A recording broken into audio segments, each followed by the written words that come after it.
medicine and medical and what we're doing. And you have people coming over with bags of soup, big bags of soup.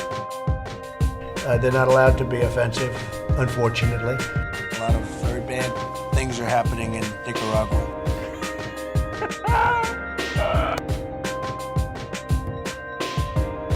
Isn't it wonderful to allow protesting?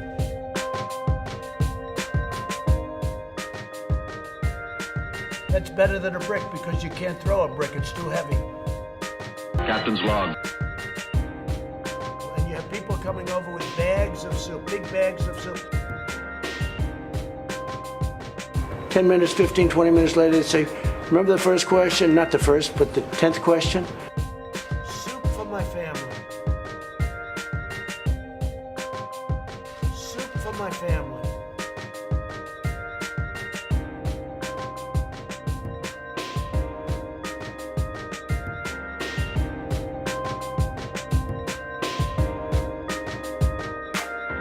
Would you classify that as a launch problem or a design problem? Soup for my family.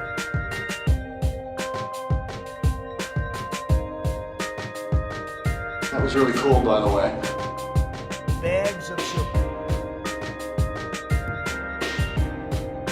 I was thinking of the immortal words of Socrates, who said, I drank what? I'll use small words that you'll be sure to understand, you warthog-faced buffoon. You are physically repulsive, intellectually retarded, vulgar, insensitive, selfish, stupid. You have no taste, a lousy sense of humor, and you smell. Well, it's a well-known fact, Sonny Jim, that there's a secret society of the 5 wealthiest people in the world known as the Pentaveret, who run everything in the world, including the newspapers, and meet tri-annually at a secret country mansion in Colorado known as the Meadows. So who's in this Pentaveret? The Queen, the Vatican, the Gettys, the Rothschilds, and Colonel Sanders before he went tits up.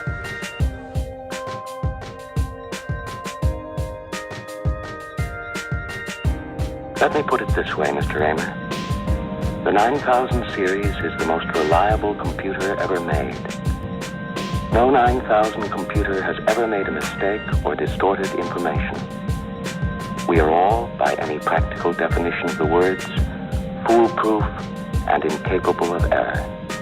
I'm your father, Luke. Give in to the dark side of the Force, you nap.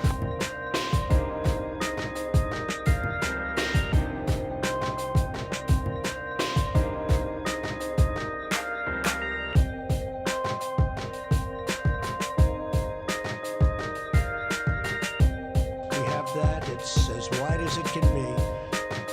You lied to me! He has now! Did have shade? Hail to the king, baby. I'm telling you straight. It's my way or the highway. So anybody wants to walk, do it now.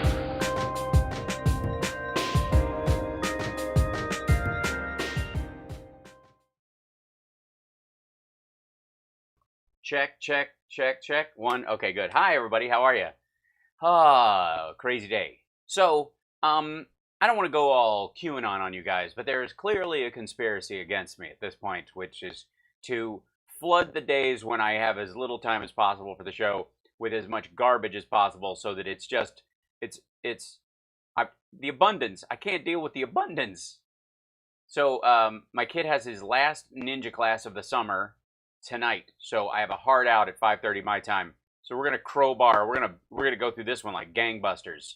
We got to solid out, and it's gonna be hard because the president spoke like 3 times today, gave 2 of the dumbest interviews of his life, and we haven't covered Axios yet. Now, I have not watched the Axios interview. There's one clip that I saw with him flipping the papers around, and I got drawn into that one because of the other clip they released that we played before, where he was setting a piece of paper down, and I was like, I bet it's his stupid like charts that he brought to the Chris Wallace thing that he never got to throw around. And I'd like to say yo to all my Semites out there. Hope you guys are doing well. happy early Yom Kippur, happy early Hanukkah, Hanukkah in August. I don't know what we're gonna call. Anyways, oh Lord. By the way, that's getting a lot of attention. I saw that little clip. This isn't one of those speeches where he had one slip. He's having a real tough time. You don't believe me? You don't believe me? Okay. I can throw down. I can throw down with the best of them. Hi everybody and welcome and hello, and I'm blazing through this one today. So I love you guys and I appreciate the support, and thanks to all our Patreon people for making us, the fastest growing little show in the world by percentage and per capita. I can make up my own statistics. I could do that if I want to, static numbers and percentages. We're doing great on all of them. Sure. We are actually. It's kind of nuts. And as people roll in, I figure we'll hold off on the Axios one for a little bit. He just did this. So President just signed the Great American Outdoors Act. Which I'm sure there's a hidden clause in it that says people like the Bundys can take over public land anytime they want. And along that stuff. Hi, everybody. So he signed this bill into the law. That it's an act, and they passed it, and it's like one of those standard conservative acts or whatever. But this one's particularly, you can tell why. Oh, thanks, Debbie. Oh, indeed. I've got. It may look like I'm drinking my own sample right now, but this is jasmine iced tea. Very nice. Something I've been craving for a while, and I got to make some and then ice it. So I'm not drinking my own urine in some sort of weird QAnon experiment to wipe out COVID. Although I can't speak for the ice. All right, so the 325, woohoo! Thanks, Semantic Romantic, for joining us. That's awesome. Yeah, jasmine oolong iced tea is my favorite, but it's hard to come by these days. A lot of problems getting shipments of beverages from China right now. Can't imagine. So, this is a bill that passed. It's one of those perfunctory bills that I appreciate as someone who actually wants the outdoors to remain the outdoors and not pave the entire United States. Yes, I think all these, Jim, excellent point. Happy birthday, President Obama. I think the Axios interview was like an early birthday present to the president, and today's, because there's not just the Axios. After this, he went and he's doing a live press conference thing. Like, I could be here all night. I might have to stop, take my kid to class, and come back later. It's one of those days. Let's get on with it. This is so nuts. Okay, here we go. Listen, I'm not going to do all this one because it's not necessary. But the Yosemite thing is a symptom, not the disease. Great honor to have you at the White House, and we're here today to celebrate the passage of truly landmark legislation that will preserve America's Get it? It's about landmarks. Majestic natural wonders, priceless historic treasures, and that's exactly what they are. They so are. That's one of his weird vocal affectations or speech affectations where they write something on the paper that's just kind of a normal statement about the extraordinary things. This is the perfect time, and it really is a perfect time. Like, he doubles up on everything. Like, that's no lie. Like, no lie, bro. No lie. National monuments and glorious national parks. This is a very big deal, and from an environmental standpoint and from just the beauty of our country standpoint. Just, parks. There hasn't been anything like this since Teddy Roosevelt, I say. No, you're not creating new national parks. This is a park maintenance bill. In a few moments, I will proudly sign the Great American Outdoors Act into law. And so many of the people here today have been so involved, and I'll be introduced. Let me guess. I'm going to go with senators in danger of losing their seat, but need the tourism dollars are failing. I hope it. You and Some will say a few words, and we really Some will appreciate say, what... oh, by the way, I'm wearing my Streamlabs shirt today, so if this software kicks out on me, we know who to blame. They mailed me this shirt. I didn't even buy it. Thank you, Kat. I will come back. I'm going to have to. I have no doubt. Reason enough. Kat's pulled the ripcord on it. We'll make it. But they sent me this T-shirt in the mail for free because I hit some sort of weird number of... I think it was a chat-related thing, like the number of people speaking in my chat at any given time. Like, I hit some massive number of characters. So, like, here's a T-shirt. Jesus Christ. You got some gabby people in your chat. So, yeah. We've done for our country. For more than 50 years, Congress has struggled to adequately fund land and water conservation. Weird. Who normally runs interference on that until they need to get reelected in a Western state that has a lot of... Who could possibly? Leading to a never-ending backlog of maintenance and other critical needs in It's a maintenance bill. Yeah, give a thumbs up and a like. Parks and public lands, and I've been hearing about this for years. Have you? And it's been driving you nuts. I've been watching it and hearing about it for years. Great, cool. And so you waited 3.5 years to do anything about it? How many? Thanks, Philly Dana. Really? What do you mean, the 3.5 years you've been president? Today, more than 5,500 miles of roads, 17,000 miles of trails, and 24,000 buildings are in critical need of repair. They have been for a long time. Well, obviously, however long they lasted, they're good. And then the repairs, yeah. Some of them are busted because the Bundy crowd took over them. They're closed, boarded up. They thought it was less expensive to close them than it was to repair them. Yeah, it was. Clearly. Magnificent, too. Earlier this year, I called on Yeah, you're just mad because they can't sell them. Congress to pass legislation that would end this maintenance backlog once and for all. Today, we're making the most significant investment I have not gotten my Midas shirt yet, but it's coming. in our park since the administration of the legendary conservationist President Theodore Roosevelt. Well, I mentioned earlier, but I was like, they put it in the remarks, but just in case they didn't. This landmark legislation would not have been possible without the incredible leadership and hard work of two outstanding senators in particular. Well, really? Let me guess. Are both of them losing their Senate seat in states that are leaning blue this time because of the Republican stance on environmental regulations and leaving the Paris Accord? And I've go, could it be? And two fine people, Cory Gardner and Steve Daines. What do you know? Thank you both. Okay. Yeah. Let me guess, there's a couple more? All Republicans? What do you think? And I can just say, as a side note, they would call me all the time. And I said, they'd say, sir, you guys stop calling me so much? But they would call me all the time. They wanted to get it done. This was very important to them. So, and now that it looks like they're going to lose and we'll lose the Senate, Mitch and everybody's screaming at me to sign pieces of paper I don't even understand to shut them up. I appreciate it, Steve and Cory. Really a great job. People thought you... Great job calling me to get me to sign a bill that would pass. Zero chance of getting this one done. This is big. And they gave you zero chance. You know that, right? Why did they give you zero chance? It passed the House and Senate.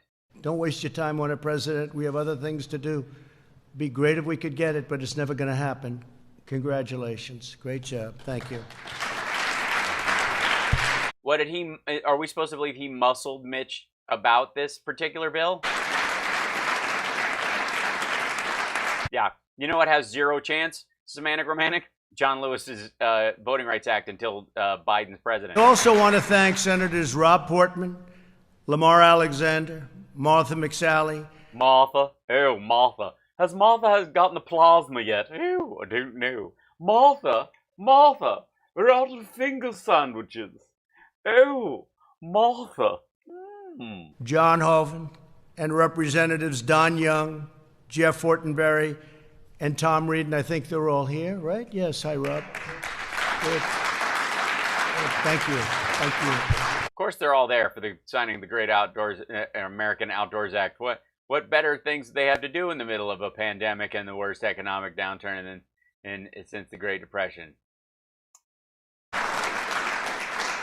We're honored also to be joined by Vice President Mike Pence, Interior Secretary David Bernhardt, Agricultural Secretary Sonny Perdue, a person named Ivanka Trump. Does everybody know? Who's been Get it? Because she's my daughter. very, very active in this. She believes in it very strongly, and many wonderful conservation advocates. She made me do this. And thank you all for your tireless work, and the work you've done is something that you'll be very proud of in the years to come. Thank you, Mike. Everybody, thank you very much. Really great. Great.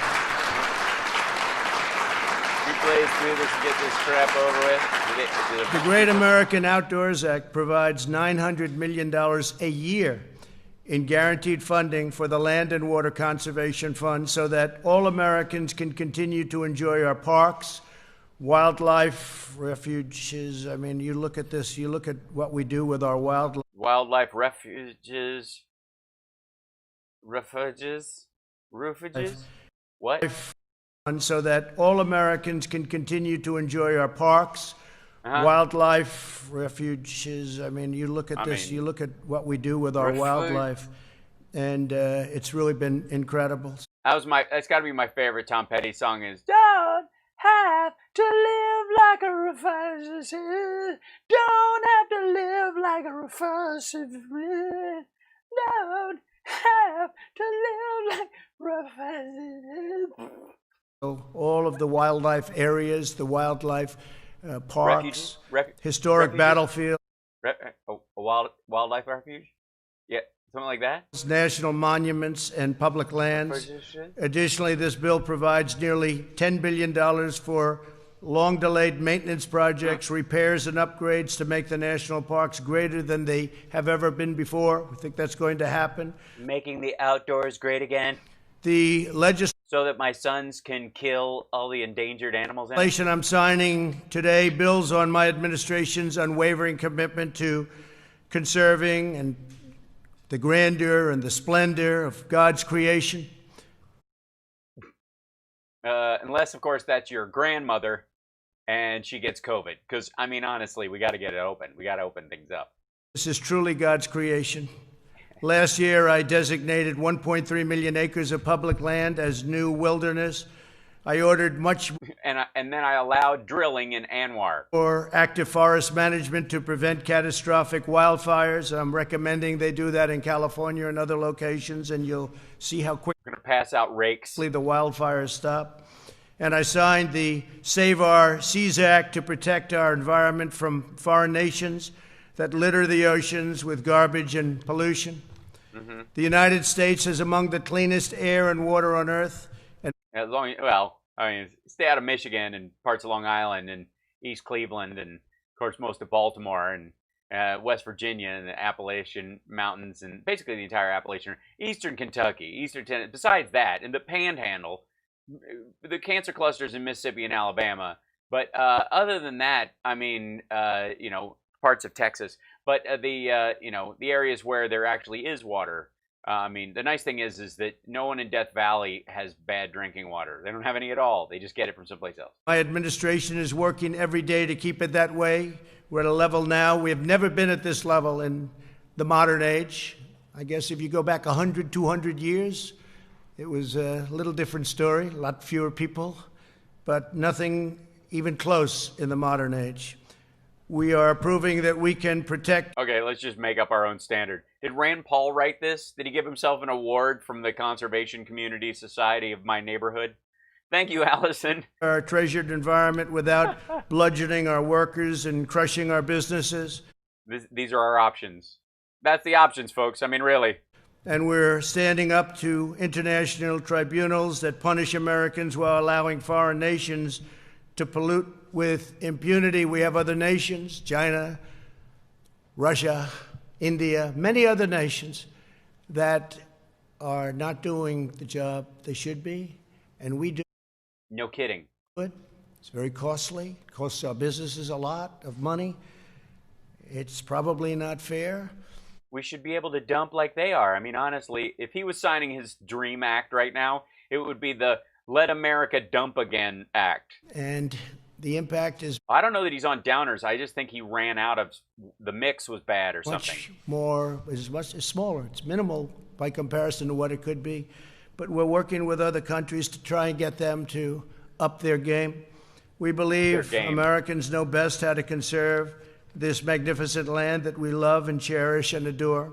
Earlier this year, I announced that the United States would join the 1 Trillion Trees Initiative to plant new trees in America and around the world. Today, I'm calling on Congress to expand this effort by passing the 1.5 Trillion Trees Act of 2020. Replant Act, sponsored by Senator Rob Portman. Thank you, Rob. Very good. Thank you. I love when Republicans run for re-election by becoming Democrats. Great, thank you. Thank you.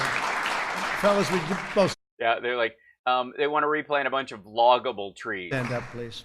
That's fantastic. Thank you. Oh, Scott, you escaped Facebook and joined us on YouTube. Fantastic. Thank you, John. Thank you, Rob. Rob.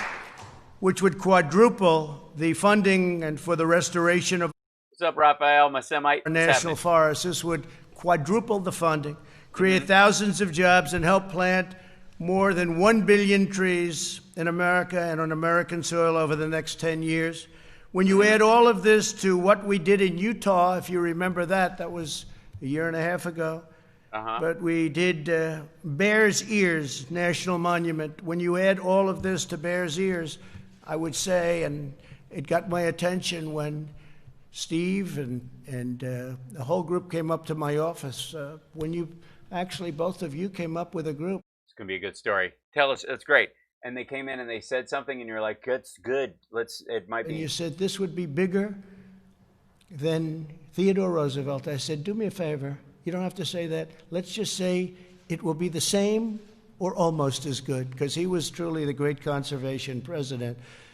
But the kind of things we've done, and they don't talk about it, but the kind of things we've done are really record-setting. This is record-setting stuff, and you're all a big part. So it's a record-setting thing, which the former record holder would be Teddy Roosevelt, I guess?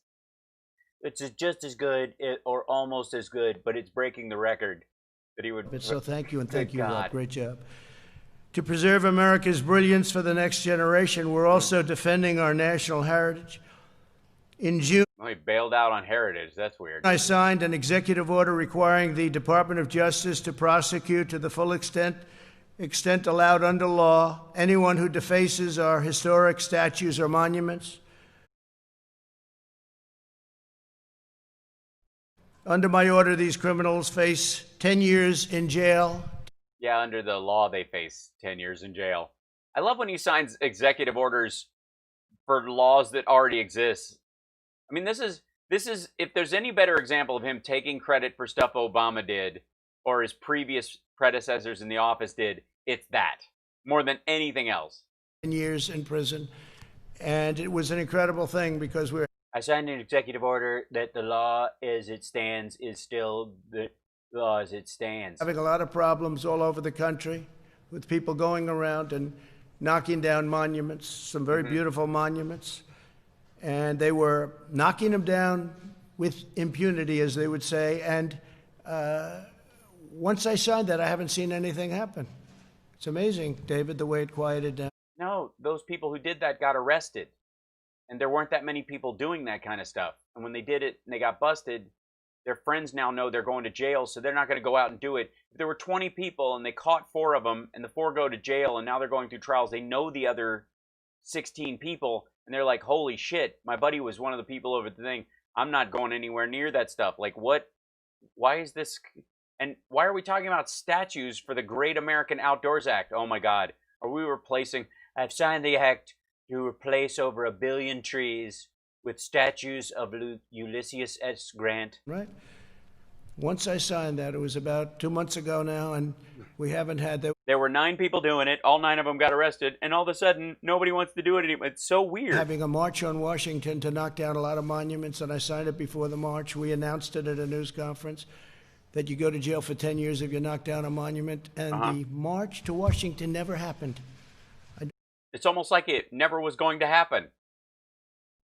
No, It's almost like it was an internet rumor made up by right-wingers. Strange how that all... It's weird how the caravans they were going to charge across the border. There was so many caravans. There's just so many caravans, and there's just caravans of people, and suddenly there's no caravans.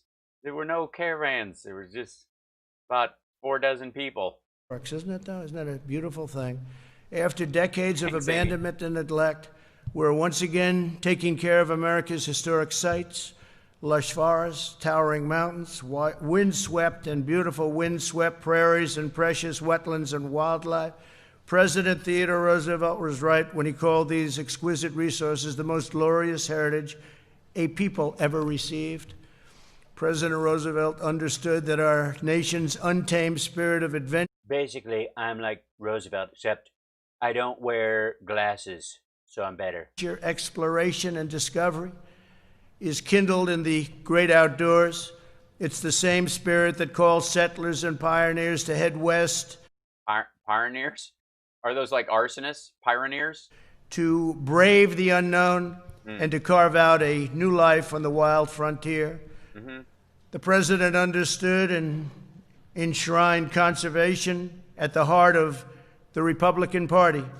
And today we're building upon that noble legacy. The Republican Party has been unbelievably active in this. People don't necessarily associate us with that, but I think they... Yeah, with good reason. Probably will have to start. At some point, they'll have to start thinking about the Republican Party and all of the incredible things we've done on conservation and many other... Right, yeah, like pulling out of the Paris Accord and protecting dumpers and making sure that the law only charges $23,000 an offense for dumping off into the ocean, even if it saves you $150,000 in dumping fees. Fronts. We want every American child to have access to pristine outdoor spaces. We want to be able to ride an ATV through a bald eagle's nest. When young Americans experience the breathtaking beauty of the Grand Canyon, It would be lovely if NASCAR could drive right down the middle of it. Their eyes in cars with donkeys painted on them, so as they would fit in with. In amazement as Old Faithful bursts into the sky, when they gaze upon Yosemite's towering sequoias, their love of country grows stronger, and they. Oh my God! Yosemites, what's happening? I love my Semites.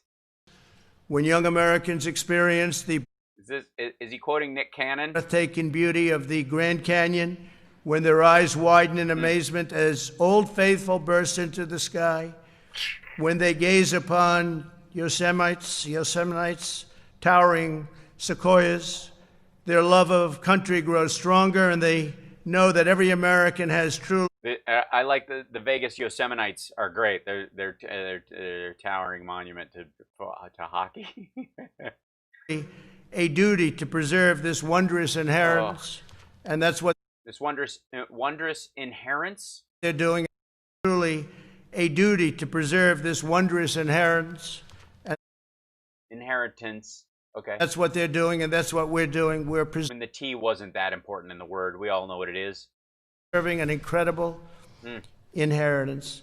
America. There you go. Re-say it. There you go. Is natural. Had to back up and get another run at it. Landscapes belong to the American people, and while I'm president, we will always protect the great outdoors for hunting, fishing, camping, hiking, and the all the activities I would never do in a million years. Admiration, enjoyment, and reverence of every American citizen.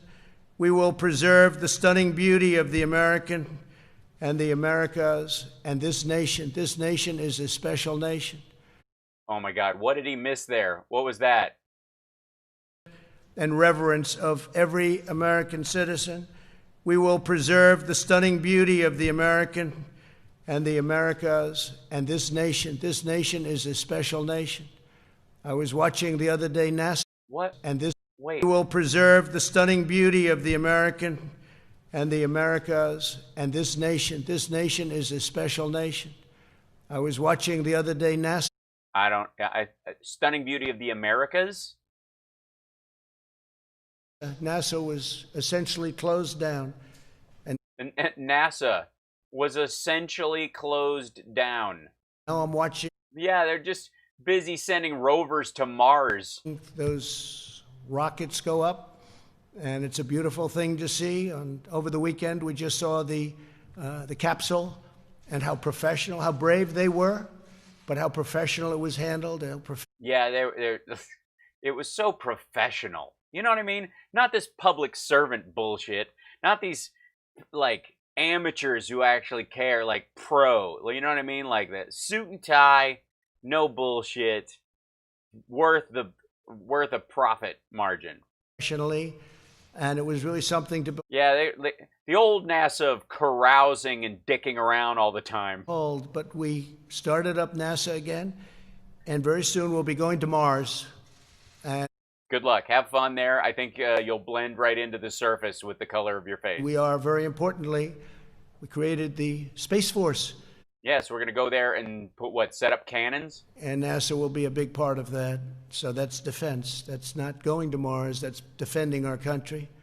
And it's something that's very, very important, what we've done. When I first went to the... So it's a good story. It's going to be a good one. Sidle up, everybody. Headquarters. Mm-hmm. And I went with Mike, and I looked at runways that were... You mean when he touched the Apollo... I think it was one of the Apollo capsules. Carl will know. It said "Do not touch" on it, and he's just got his hand right on the damn thing. Loaded up with weeds that hadn't been used. It was almost like an abandoned place. And the best words. Now I look at it. I was there 2 months ago, and it was an incredible sight. So different, so vibrant. People working, people happy. It's really something what they've done. But that's another thing that we've done, and it's something I'm very proud of.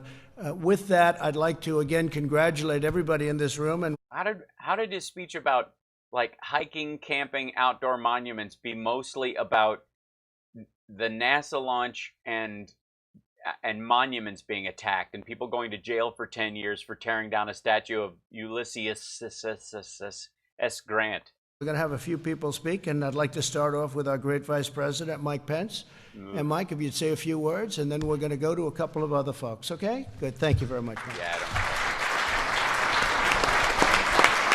we don't have to do that. Great job. Thank you. Say hello to the people of Montana. They're very happy right now. You know, there's a very terrible... All 15 of them. ...term. It's called deferred maintenance. Deferred maintenance. Doesn't sound good, but this is what it is. We haven't maintained our roads, our paths, our buildings, any of it, for many, many decades, actually. So now you're going to go to town, and they're going to be beautiful, right? They're going to be beautiful. But this is really, it's deferred maintenance, and it should have taken place for many, many decades, but it hasn't. And now it will take place. Oh, my God, it's a maintenance bill. And who was running interference on it? Teddy Roosevelt. We knew it was going to be something very special for this country. Thank you for making it happen. Thank you very much.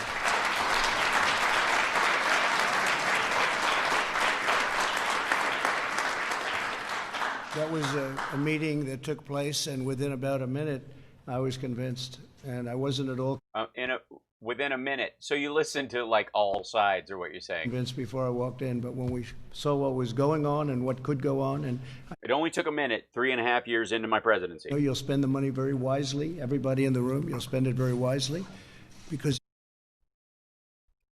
based on what? If you spend it wisely, you'll be able to do 5 times more than you even think. I'd like to ask Ivanka to come up, just say a few words, because she was, from a family standpoint, she was so behind this and pushing me. And Melania, who sends her absolute warmest regards. It was so important to Melania. Please, honey, come up. Say a few words. Oh. Am I the only one that saw that? Hey, come up. Say a few words.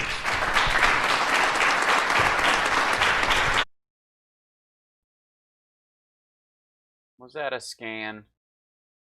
Was that a up and down?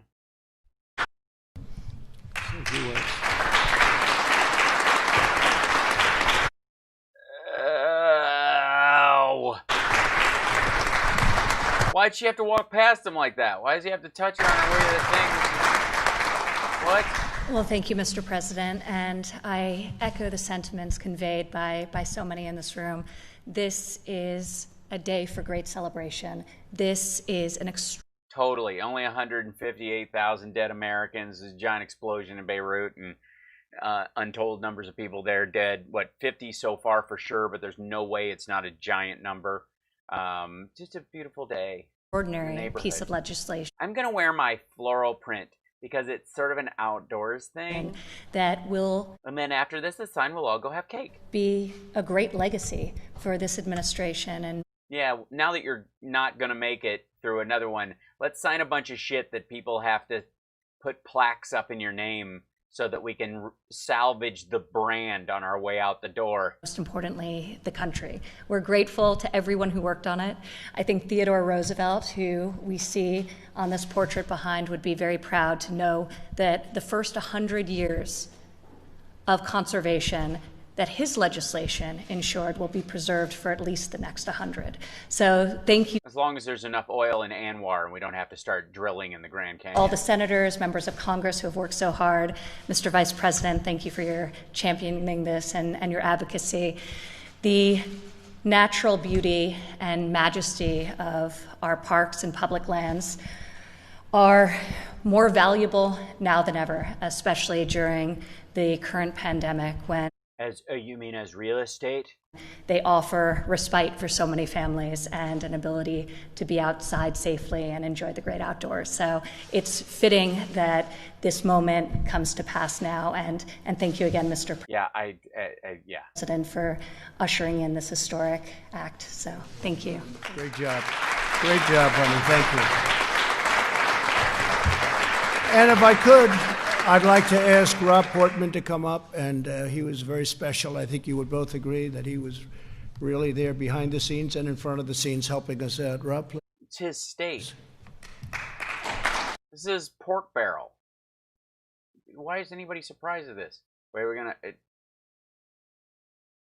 With the fact that we have indeed conserved this, America's great treasures, for future generations. Thank you, sir. Thank you very much, Rob. Thank you.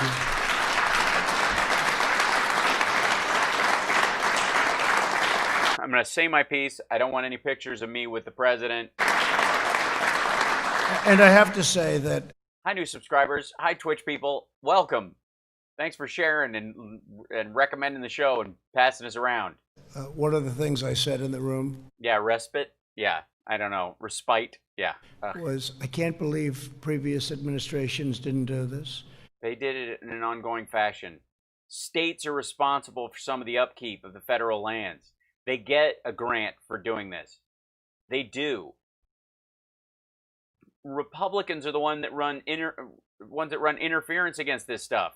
And I viewed it as having really no choice. The only way he signs shit and sits down and does his job is if they tell him he's the only one who ever did it, and that it hasn't been done in 50 years. Like the VA Choice Act, which was signed in 2014, that he thinks he invented. Holy shit. To do this. We had to do this. We couldn't have allowed this to deteriorate or go down further.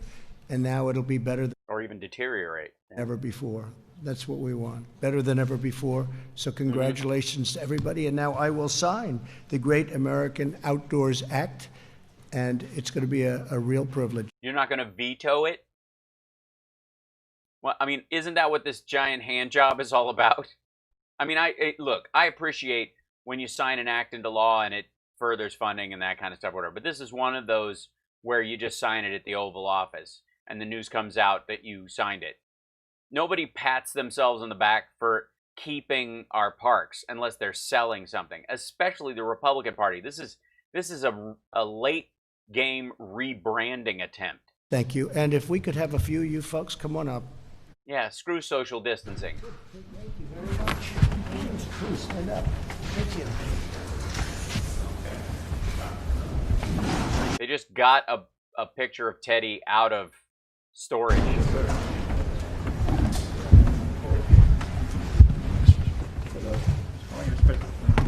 What is this jerk off wearing his... Why are you wearing your mask on your chin? What is that?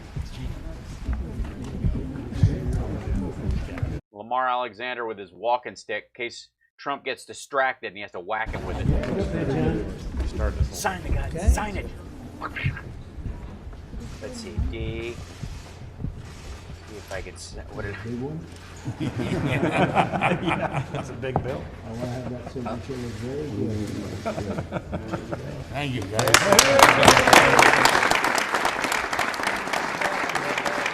It's a dude with a beard who has it just his mask over his nose.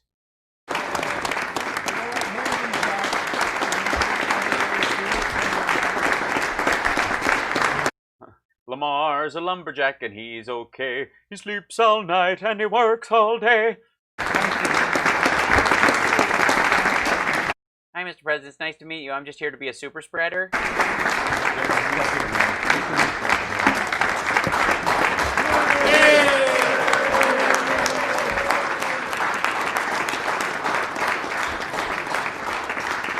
By the way, these are all Republicans, and what they are celebrating is the federal government using tax dollars to pay for maintenance in their state of natural lands and resources and parks and that kind of stuff. This is not a factory opening up there. This is federal government spending on the states. Just to remind you for future reference, when they start complaining about what the federal government's role is and how the states don't need it and they need to stay the hell out and blah, blah, blah. Yeah. Thank you, everybody. Thank you. That's it. So they do these kind of like flap arounds. Now, hold on. Let me see if I can do one thing real quick. They were setting up to do a, yes, 3:42. Okay, we're all right. We're okay on time, I think. Sort of, maybe. Kind of, maybe, possibly. Who can say? Coronavirus. Yeah, so, oh, God. Let's see if I can get to where the heck, there he is. This is the president's coronavirus thing for today. There we go. Hello, everybody. Thank you. Hello, everybody. Let me begin by sending America's deepest sympathies to the people of Lebanon, where reports indicate that many people were killed. Hundreds more were very badly wounded in a large explosion in Beirut. Our prayers go out to all the victims and their families. The United States stands ready to assist Lebanon. We have a very good relationship with the people of Lebanon, and we will be there to help. It looks like a terrible attack. It looks like a terrible attack? Is there any evidence it was an attack?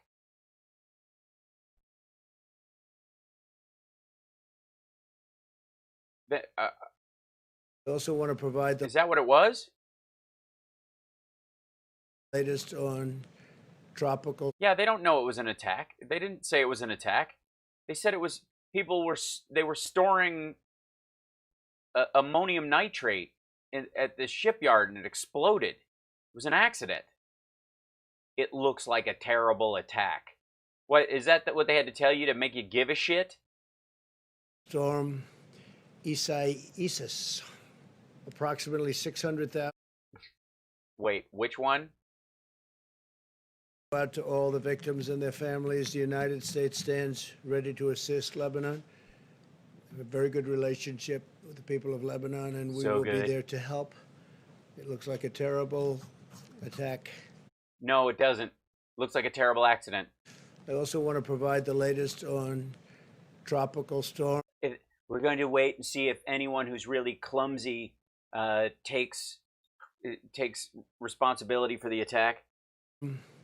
Isaias, approximately 600,000 are without power along the East Coast, and utility companies are working around the clock. Isaias? Restore service as quickly as possible. I spoke to Governor Cooper. I spoke to Governor DeSantis, and I spoke to all of the people at FEMA. And all of them? It's a lot of people. Working very hard. Coastal areas in the storm's path can expect to see the storm surge and rip currents, while inland areas could see flooding and but only if I draw a Sharpie around it. Very high winds. FEMA is responding to states that have requested the assistance. Storm EIEIOSS, RUSS, rodents of unusual size are attacking the coast of North Carolina. We can give them to you in a little while, and my administration is monitoring the situation very closely. Are they? We have the military on guard, but we have... in case we need to nuke the hurricane? FEMA is there. Punch it in the face? Send some soldiers down there to put it in a chokehold? In all cases. Corps of Engineer is ready if needed. The Army... It's going to run down there and build some breakwaters in the middle of a storm? Corps of Engineers, very talented people. I urge everyone in the storm... It's a lot of water. It is a lot of water. It's a lot of water. ...path to remain alert and to follow the guidance of your state and local authorities. I now want to update you on the path forward having to do with the China virus. He's just going all in on China virus. There's no way out between now and Election Day. It's only 3 months away. He's got to just keep saying China virus until he loses the election. That's it. Before I do that, I want to give you some numbers. Sure. Okay. 4, 7. How about 13 million? Oh, I got a good one. 600 million. That's what you owe Russia through Deutsche Bank. 300 million. That's China. How much? Wait, I got a good number. Thank you, Benny Loco. Here's a good one. How much money did the CEO of Kodak make the day after he took his, he got his share, I guess, shares in the company the day before you announced? So that'd be a good number. How much stock do you have in Kodak? Does the Trump organization? What's Eric's stock portfolio's main winners? Which are rather spectacular that just came out. The manufacturing index of the Institute for Supply Management, that's ISM, most of you know it by ISM, increased for the third month in a row, rising nearly 2 points. For the third month in a row? You mean after it dipped off the charts? What's the percentage rise? Is it July to 54.2? That was fantastic. The highest reading since March of 2019. No. This is remarkable considering the survey was conducted throughout July and showed significant improvement despite the Southwest, in particular, virus. Yeah, don't give me a percentage. The highest percentage jump in any particular situation after the shutdown is an artificial number. This is like, we've added more jobs because 30 million people lost their jobs. Spots, the ISM measures, and it's a very strong measure. Of new orders rose 5 points in July to 61.5. And its highest reading that would be since September of 2018. That's a big number. Since the April low, new orders are up over 34 points, which is the largest increase in the history of the ISM dating back all the way to 1948. So 34 points, that's the largest since 1948.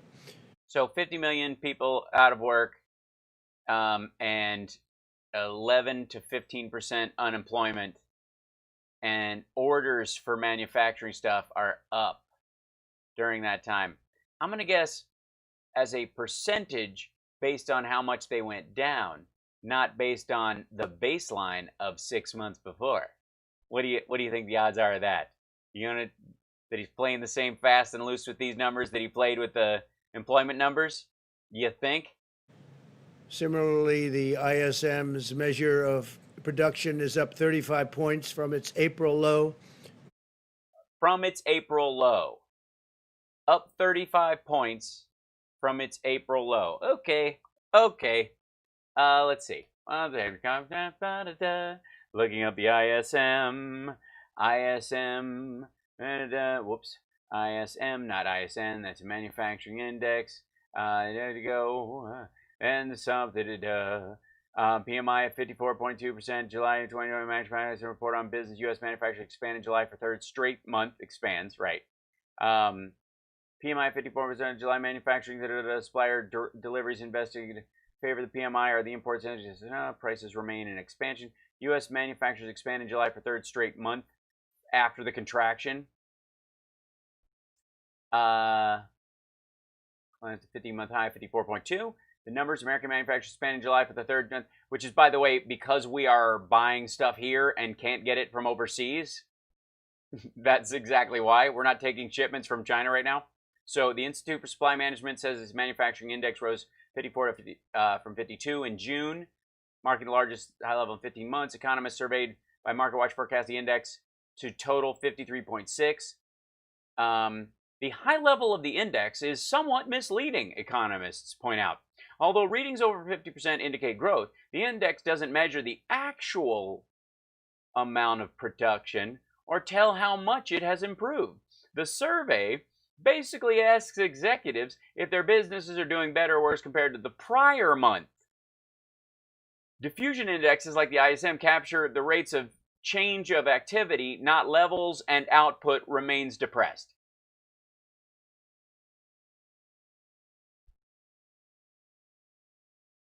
So there's the top of where it was July 2018, and it was above 60-something%.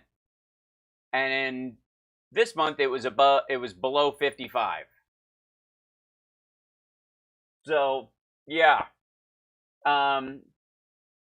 Although readings over 50% indicate growth, the index doesn't measure the actual amount of production or tell how much it has improved. The survey basically asks executives if their businesses are doing better or worse compared to the prior month. Diffusion indexes, like the ISM, capture rates of change of activity, not levels, and output remains depressed, said chief economist Ian Shepherdson of Pantheon Macroeconomics. Other economic signposts, such as durable goods orders, industrial production, and monthly U.S. jobs report, show that companies are producing significantly fewer goods and employing fewer workers than they were before the pandemic. The index has fallen to an 11-year low of 41% in April during the height of the crisis.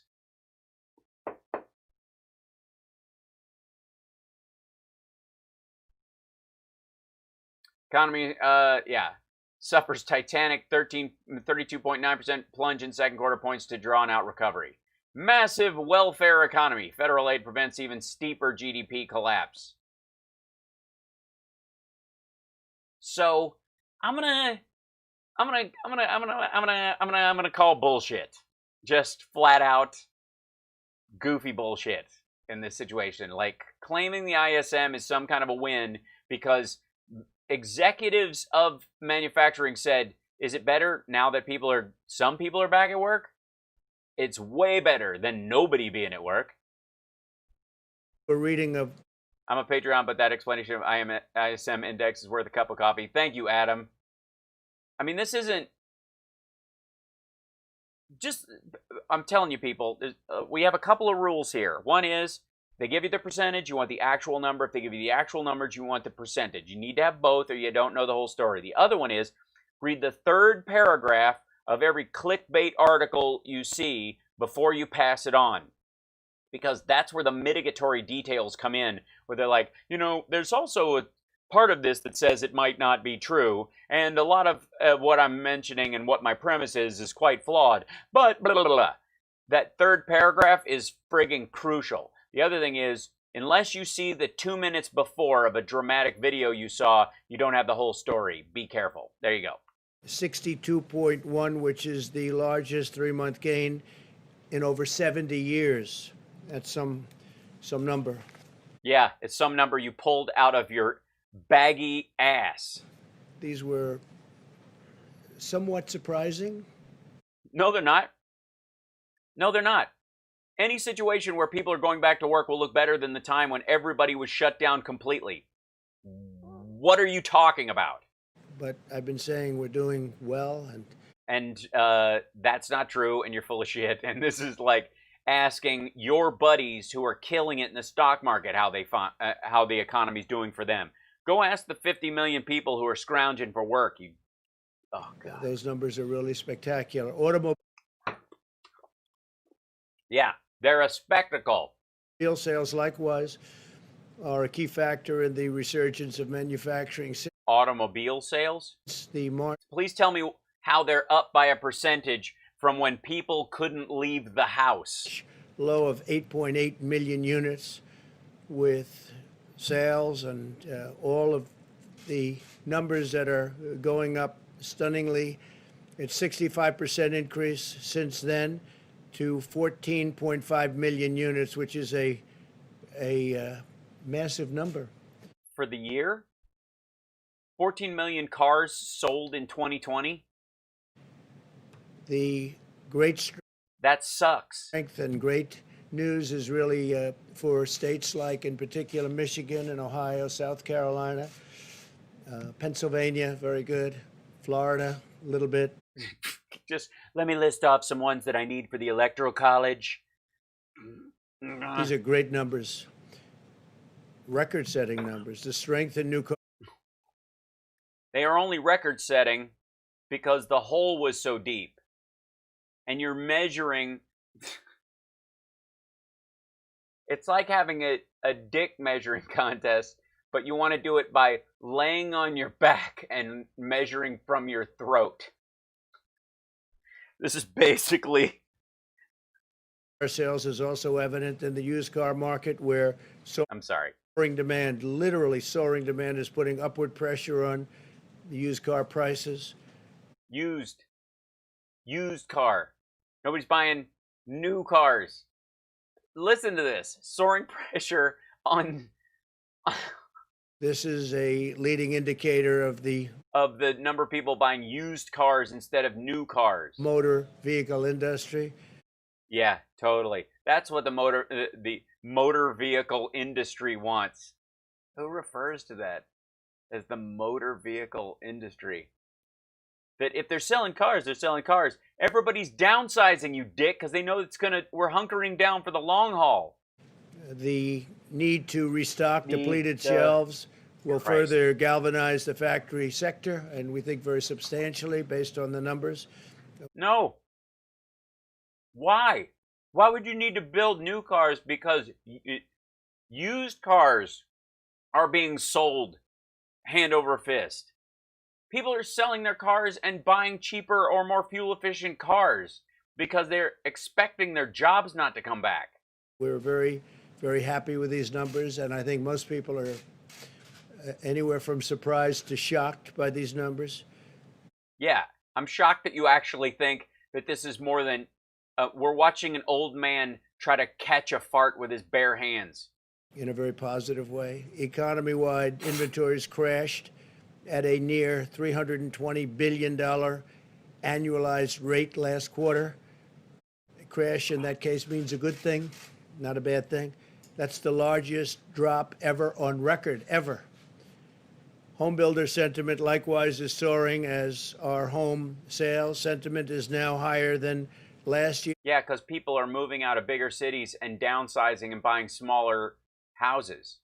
In new homes recently made a 13-year high. Yeah, I'm moving. Get it? So we have a 13-year high in new home construction. New business applications are very strong. That just came out. The widely followed...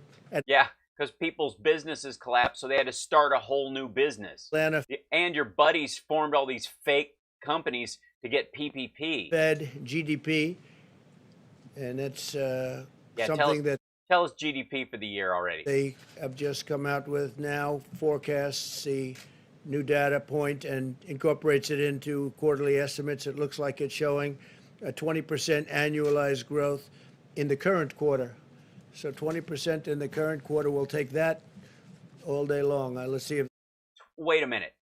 It bottoms out and then some people go back to work with either through mitigation and reopening so that people can barely sit next to each other. You drop 30% and it comes back 20%. You're down 10% in GDP. That's right. And 20% of the overall as opposed to 30% of what it used to be.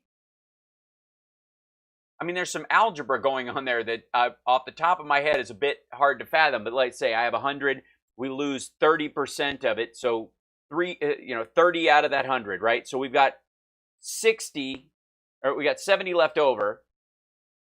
And then you go up 20% of 70%. Not 20% of the 100 you had before. You lose 30% of 100%, and now you get 20% growth of the 70% because there's no static number. There's no, this is the GDP number. It fluctuates with output. So we lost 30% of $100, and in the couple months trying to come back, we've gained 20% of 70, and then we've gone right back into we're having to pull back on it.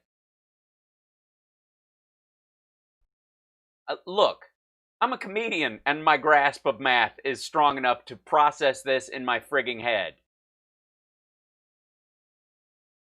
Yeah, we lost $30 and we gained 14, and he thinks we've gone up 120%, and he thinks we're 20% over the 100. Like, how? This is the asshole who thinks that you have more cases because you look. That's a projection. He blames his belly on his scale. So we'll see if that's right. The Atlanta Fed, very respected. The virus, back to that. We're back to that. That stupid thing, screwing with my whole thing. Continuing to monitor and monitor particular hotspots across the south, southwest, and the west.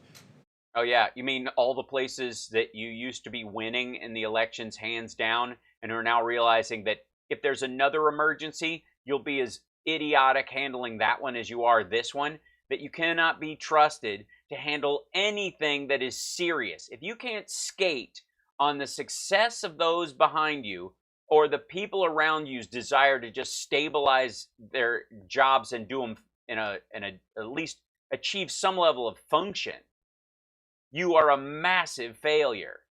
And you don't think, like, okay, you guys want to handle a Yosemite supervolcano? Sorry, Yosemite supervolcano with this guy at the helm? Can you imagine how this asshole would have handled the Mount St. Helens eruption? Or a really bad hurricane season and a pandemic and an economic downturn. And we're seeing indications that our strong mitigation efforts are working very well, actually, especially to protect those who are most at risk, which has really been our primary focus for ever. Yeah, if you're on the margins and we don't know why it kills you, it's kind of your ass. I mean, you can get killed crossing the street if we take down all the stop signs and stoplights and the paintings on the streets and the lines and rescind all the speed limits and lower the standards at the DMV for people. I mean, if we do all that kind of stuff, I mean, you could just get killed crossing the street. The people in most danger, of course, are people who are living near the street, I suppose. But since we've gotten to understand this horrible, horrible plague that's been unleashed in our country by China. Oh, it was unleashed on our country by China. It wasn't unleashed on our country by you out of Washington State? As of yesterday, cases are declining in 70% of the jurisdictions compared to 36% last Monday. That's a big, big number. 11 out of... Yeah, what you count as a district? Are you doubling the areas? Oh my God.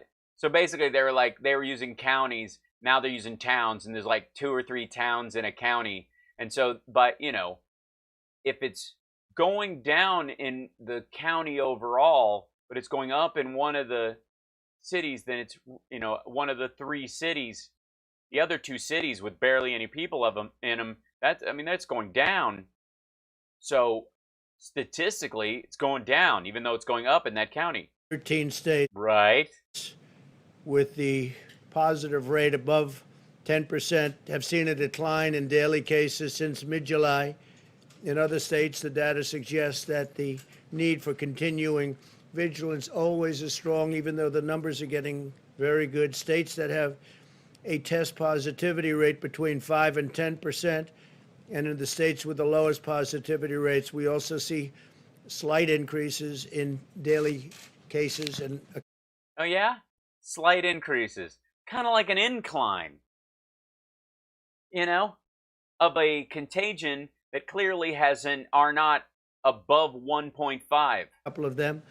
We must ensure that these states do not become new flare-ups, so we're watching them very, very closely. Fortunately, new flare-ups. Oh God! Thanks to substantial improvements in treatment. We're worried that some of these states will become fruit roll-ups. And the knowledge we have gained about the disease itself, the recent rise in cases has not been accompanied by a significant increase in deaths. Yeah, because we're testing a lot more. We're going to get all the people who are asymptomatic or have mild symptoms. The death rate is relatively static. If you do it by comparison to the number of cases versus the population, all you have to do is test more of the population that either doesn't have it or has a mild version of it, because it's 80-20 rule with this disease. The death rate is still going to be the static number of human beings in the country for a good long while, unless you mitigate it, unless you blunt the spread of the disease. Fatalities nationwide are at roughly half the level of the April peak. So yeah, they have plateaued at 1,000 people a day. There's a 9/11 every 3 days in this country right now. The number of deaths or fatalities are at half the level. 1 is too much. 1 death, because this should have never happened to us. It should have been stopped at. Why would you say 1 is too many if you don't intend to do shit about it? That's always the weird thing too.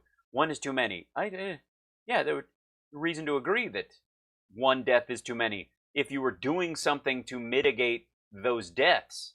If you're going 1 death is too many, but we got to get it open. I don't know why is this?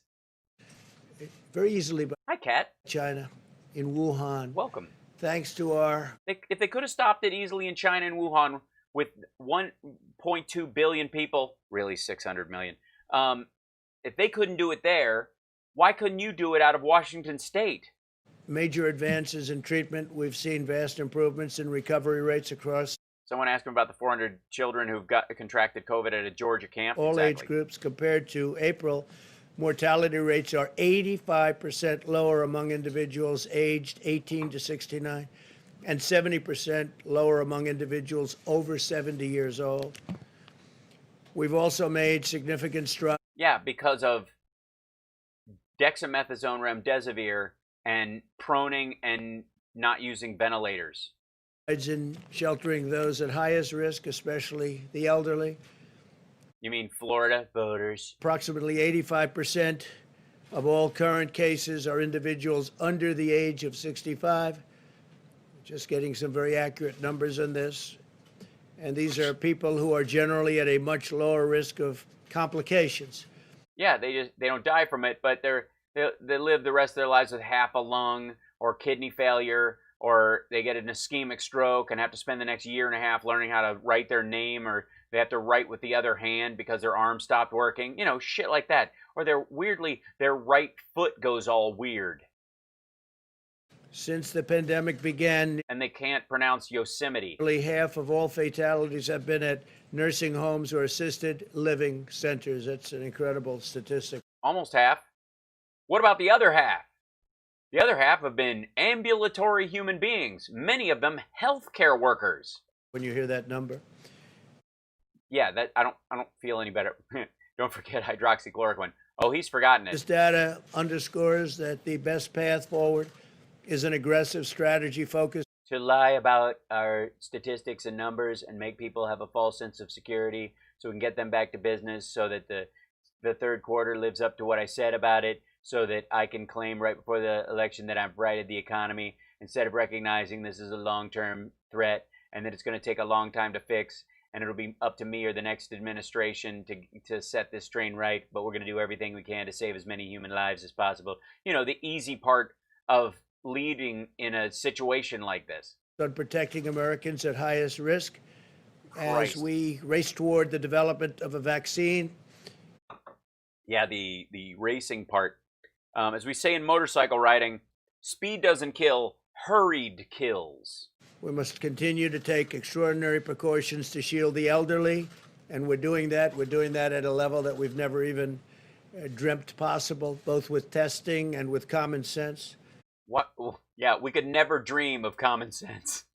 No one has ever dreamt of using common sense in his administration. It's just, we have not done the Axios. That's next. With underlying conditions, especially the elderly with the underlining, whether it's heart. Underlying, not underlining. Did they underline it for you? And you said underlining when you meant underlying? Or diabetes, they seem to be the two most. Yeah, they have pre-existing conditions like heart. Like if they like that band, you know, I don't know what it is, but no, this ain't the end. I saw you again. Predominant today. Conditions that cause tremendous problems, while allowing those at lowest risk to carefully return to work and to school. Where embers flare up, we must engage immediately, and that's where the embers flare. What we're doing. Where's John Ashcroft when you need him? This is the science-based approach, and that's good with us. Working very hard on that. An extended lockdown. You're working very hard on understanding the scientific approach. I stare at these papers, and honest to God, would fail to target resources at the highest risk populations while inflicting massive economic pain, long-lasting damage on society and public health. Tell us again how a permanent shutdown would be a mistake. As a whole, we think that putting all of humanity in a cryogenic freeze with no instructions to wake them up really is going to eat into Chick-fil-A's bottom line. So there won't be lockdowns, but we watch specific areas. We're very careful, and we're putting out embers. We're putting out flames. When you look at what's happening with Miami. Maybe we just didn't. You know what we need to do is sweep the forest floor of disease. And it's going, the numbers are going down, but Florida's going down very significantly. Yeah, it is. Yeah, you mean your poll numbers? Texas and California are going down rather significantly. Thanks, Tom. Happy anniversary, U.S. Coast Guard, and my bride of 41 years. Oh, that's awesome, Tom. Medicine, as we discussed the last time, and as I said numerous times during this day, it's an incredible thing that's happening, a central part of our effort. Yeah, I say the same shit over and over again, and even now I'm starting to notice to protect that I'm a repetitive bastard. Elderly is to greatly expand access to telehealth so seniors can be treated from the safety of their homes. Without giving or getting a contagious disease. And that's what's happening. What a brilliant idea to use something that's already available. The number of Medicare beneficiaries using telehealth increased from roughly 14,000 a week to nearly 1.7 million. So from yeah, right. They didn't choose to use a product. They switched. They were drinking Coke. Now they're drinking my version of Pepsi, and that's the big switch over. It's amazing. We've coaxed them over to telehealth. No one has ever seen numbers like this. 14,000 to 1.7 million per week in total. 10 million Medicare. Yeah, because there's a contagious disease and it's wiping out seniors. The weird number would be we made telehealth available and these assholes still went into the office and got coughed on. Beneficiaries. What are you talking about? Of course it's going to go up. Access telehealth. They never had anything like this when Teddy Roosevelt was president. You couldn't, you could call your doctor on your iPad and he wouldn't answer, largely because they didn't exist. Services since the pandemic began. That's a tremendous thing that's happened with telehealth.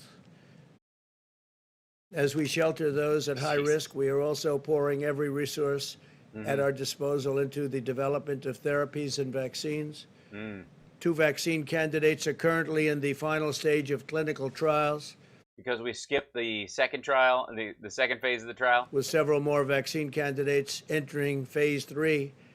Phase 3. Soup for my family in the coming weeks. And That's phase 3, soup from my family. you've read and seen what's happened today. Today's news was very exciting. Through operation. How? You skipped the safety valves.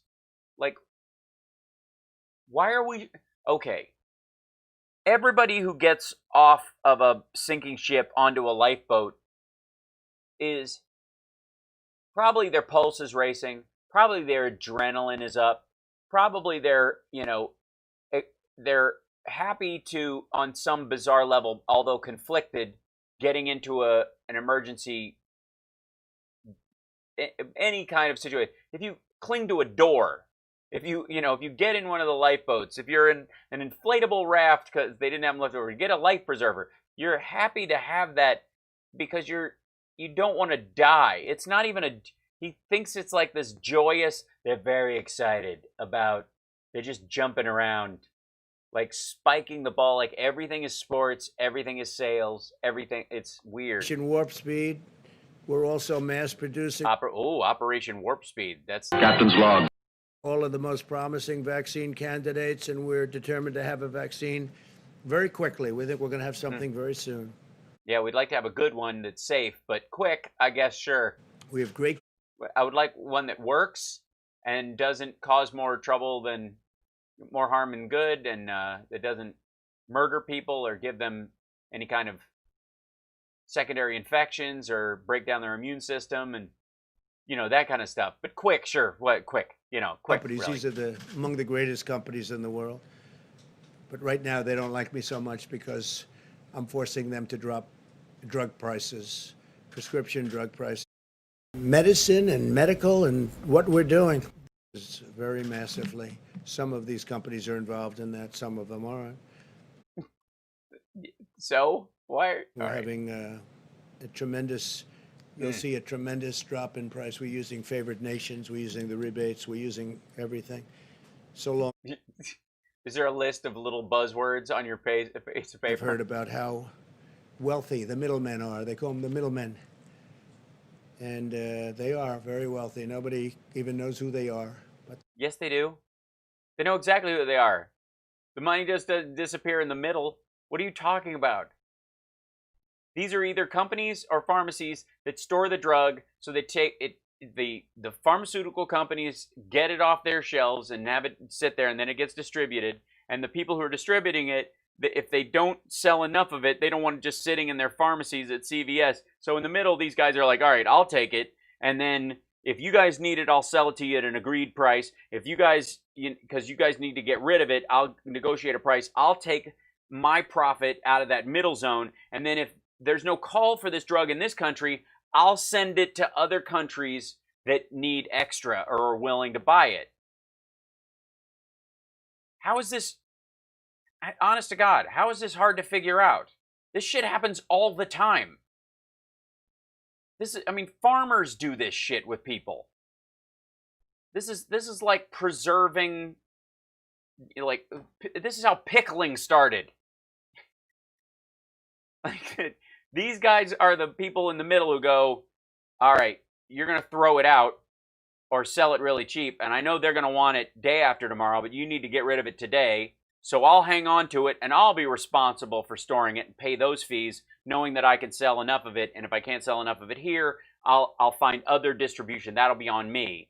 But, you sell it to me for $8, they know they're paying $10, and I'm responsible for making sure my costs to store and house it and ship it stay within the $2 range or lower, so that I take a profit all that. And over time, that's an enormous amount of money because of an enormous amount of drugs changing hands. they're very wealthy people. Oh my God. Yeah, because they meet a need. And we're doing the rebates. We're doing purchase of... And the rebates, oh my God. From other countries. That's I mean, why is this not socialism if that's the standard? Is like Canada, which buys drugs for much less money than the United States. Drug company sells you a drug for $10. You can only afford $6. Government pays $4 of it. That's the rebate. You pay $10 for it, we'll give you the $4. We'll pay that for you. You pay full price to the drug company, and we, the government, will give you a rebate on someone else's product. How is that free market or fair market or any of that stuff? How is this not simply just...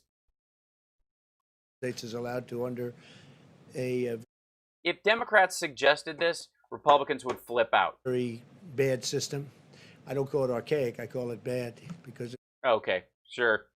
Good, because I have better words. Because I don't know what archaic means, and bad is not good. Meant really for drug companies to get higher prices.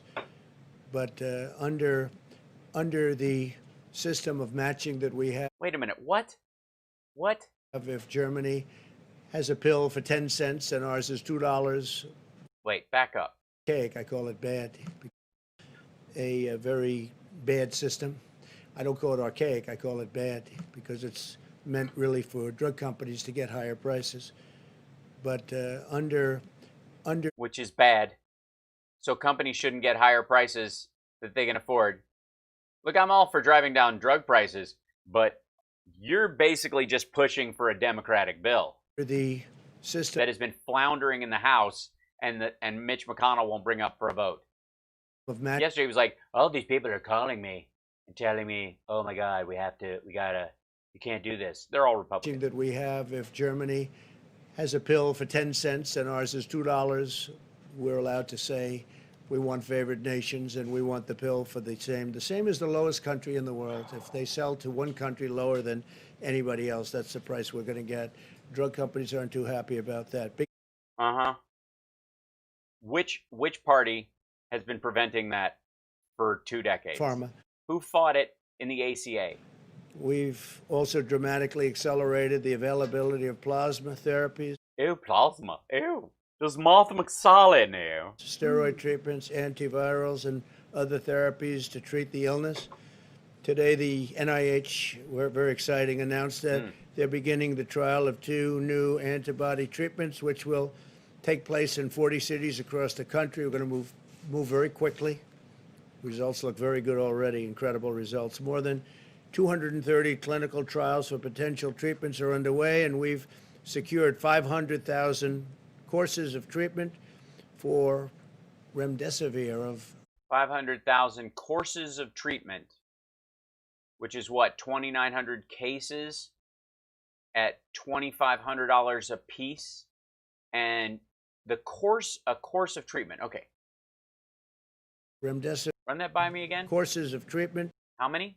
Very good already, incredible results. More than 230 clinical trials for potential treatments are underway, and we've worldwide secured 500,000 courses of treatment for Remdesivir.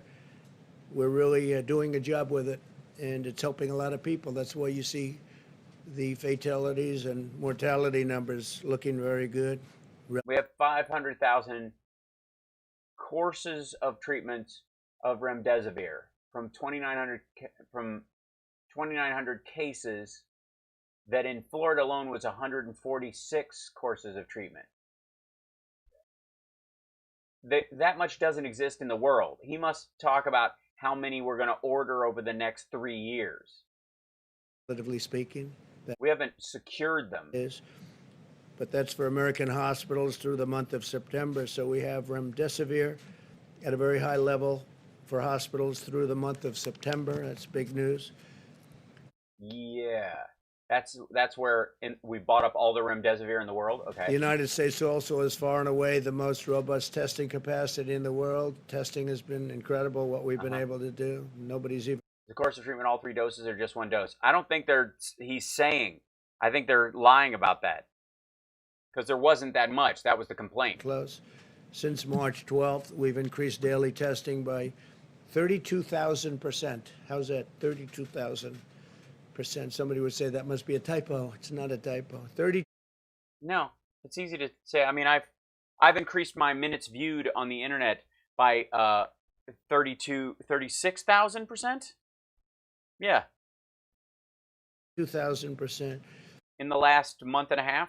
We now have conducted over 61 million tests nationwide, averaging over. By the way, Ninka Crinkles and Kelly Boys, and thank you for gifting the subscriptions.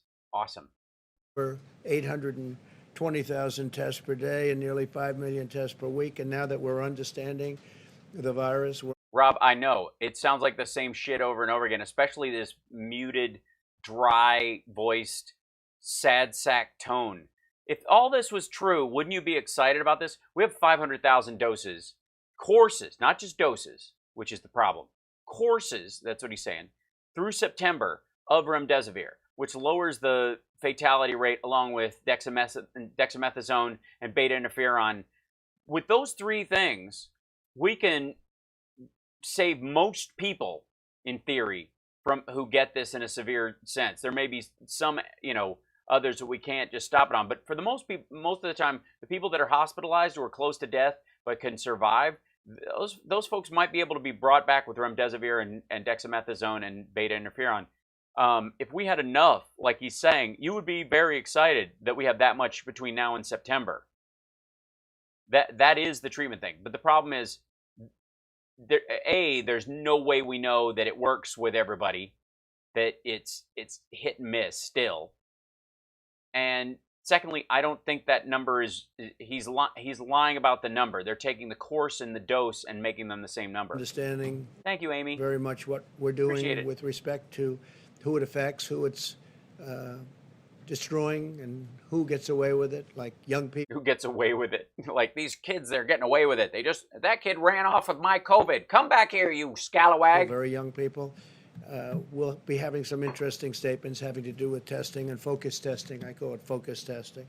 Oh yeah, you call it focus testing? Did somebody write that on your piece of paper and you're like, I'm going to call it that? Well, that's what it's called. I'm going to do it. I just started calling it that. By comparison, Mexico. Trump is like the evil version of Jim Carrey's boss in Yes Man. So we're doing. Broseph? See what I did there? I take Bro and Joseph and put them together. Broseph? Cool, huh?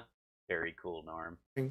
Numbers that are incredible, but by comparison, Mexico, as you know, the president was here. He's a great guy, but their numbers are much different. They do about 1 million tests. France has done 2.9 million tests. Canada's around the 4 million mark. Australia's around the 4. What's their per capita death rate? What's the do we have a per capita death rate? And when you say per capita, there's many per capitas. It's like per capita relative to what? Million mark. The United States is testing more people in a single week than, in many cases, large segments or large, well-known countries all put together. It's been. Yeah, if you take a bunch of large countries and you put them together, we're at the same level as 6 countries with 1/6 the population we have. Amazing achievement, the testing and the quality of the testing also. And now we're doing testing where you can have results in 5 minutes. They may not be correct, but you'll have them. 7 minutes and 15 minutes. Just 8 minutes. Just make up a number. Just 6 minutes. 6 minutes, guys. From now on, it's just 6 minutes. As opposed to waiting to come back from labs, for it to come back from labs. Over the last several. Yeah, where it's more legit. You can tell if it's true, and even then, it's still. HHS has opened surging testing sites in Baton Rouge, New Orleans, Phoenix, Miami, Jacksonville, Florida, McAllen, Texas, Bakersfield, California. Bakersfield? No shit. Well, I feel better. Dude, they've got Bakersfield covered. This week we're opening new surge sites in Bakersfield, Houston, Texas, Atlanta, Pork Knuckle, Montana. To date, more than 100 Farmer's Elbow, North Dakota. 130,000 tests have been conducted. Nutsack, Arizona. At these sites. It's very dry. It's last week the FDA also authorized the first 2 tests that display an estimated quantity of antibodies present in the individual's blood, which is a big deal, allowing us to learn more about the immune response. FEMA and HHS. Yes, because time and science both move in a linear fashion forward. Has worked with the private sector to deliver. I will, Ninka. We have new numbers, more than 200 million N95 masks, 855 million surgical masks, 36 million goggles and face shields. And a partridge in a ball. All right. 364 million. I don't need to. No, I don't know. I wasn't involved. Okay, yeah, he does. Of how those arrangements. We will defeat the virus, and I want to thank you all for being here. We'll take a few questions. Yeah, please. I wanted to ask. It's not. This isn't a long time. Yeah. You about Kodak. You had a big announcement the other day about getting Kodak into the pharmaceutical business, but the SEC is now investigating what happened. Can you say a word or two whether you think that there might have been some kind of a problem in terms of how those arrangements were made? Is there any grounds? I don't think there's anything wrong with taking a company that's floundering and buried in debt and giving them a massive government contract to make something they've never made before, where lives depend on it. I mean, seriously. I mean, basically the only difference between their test and the Abbott test is that the Kodak one you shake to see if it, and which is you're not supposed to do. Or concern from your perspective? No, I don't know. I wasn't involved in the deal. The concept of the deal is good, but I'll let you know. Why is the concept of the deal good? Why is a good concept? Why? Why? We'll do a little study on that. We'll find out. If there is any problem, we'll let you know about it very quickly. Yeah, no, she just let you know there's a problem, dipshit. She just let you know there's a problem. The SEC is looking into it. The Security and Exchange Commission is looking into your bullshit deal. But I wasn't involved in it. It's a big... I just bragged about it and inflated the stock price artificially. Deal. It's a way of bringing back a great area, too, in addition to pharmaceuticals. Kodak has been a great name, but obviously pretty much in a different business. Pretty much? Only in a different business. And so we'll see what that's all about, but we'll... What it's all about? You signed the deal. We'll let What chapter is art of the deal? If anybody notices the deal you made is illegal, pretend you didn't sign it. No, very quickly. Yeah, please. I just want to follow up before I ask a coronavirus question on Lebanon. You called this an attack. Are you confident that this was an attack and not an accident? Well, it would seem like it based on the explosion. I've met with some of our great generals, and they just seemed to feel that it was. This was not some kind of a manufacturing explosion type of event. This was seems to be, according to them, they would know better than I would, but they seem to think it was a attack. It was a bomb of some kind, yes. Interesting. Well, that's news.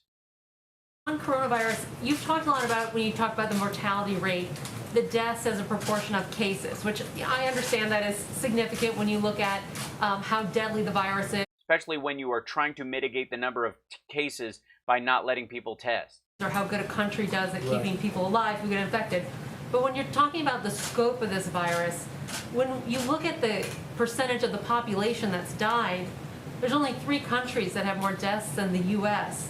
So how do you explain that why the percentage of the population who's died is so much higher in the U.S.? Well, I think actually the numbers are lower than others. I'll get back to you on that, but we proportion... Excuse me, I don't have my printouts with me, which shows the big purple line is good and the little blue line is bad, but in a good way. We are lower than almost all countries. We're at the bottom of the list. No, we're not. And we're, relative to cases also, we're at the bottom of the list, which is a no, we're not. Good thing being at the bottom of the list. But I can get back to you. We have about 4 or 5 different lists on that, and we're generally speaking at the very bottom of the list. So I'll get back to you. When I look at the Johns Hopkins, Coronavirus Resource Center. Yeah, but what do they know about public health? On their website, it says the most affected countries, when you look at deaths per 100,000 people of the population, so how many people of the population have died, you have the UK, Peru, Chile, and then the US. Canada has 8,000, 9,000 deaths. Obviously, they're smaller than us, but that's only 6% of the population. That's 6% of our total cases. So why are the deaths so much higher in the U.S.? Well, a lot of our numbers were based on New York had a very tough time, as you know, New York, New Jersey, that area.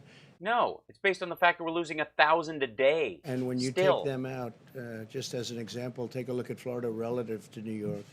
That's not to say anything wrong with New York. It was just a very tough place. People are close together. It's crowded. It's not easy.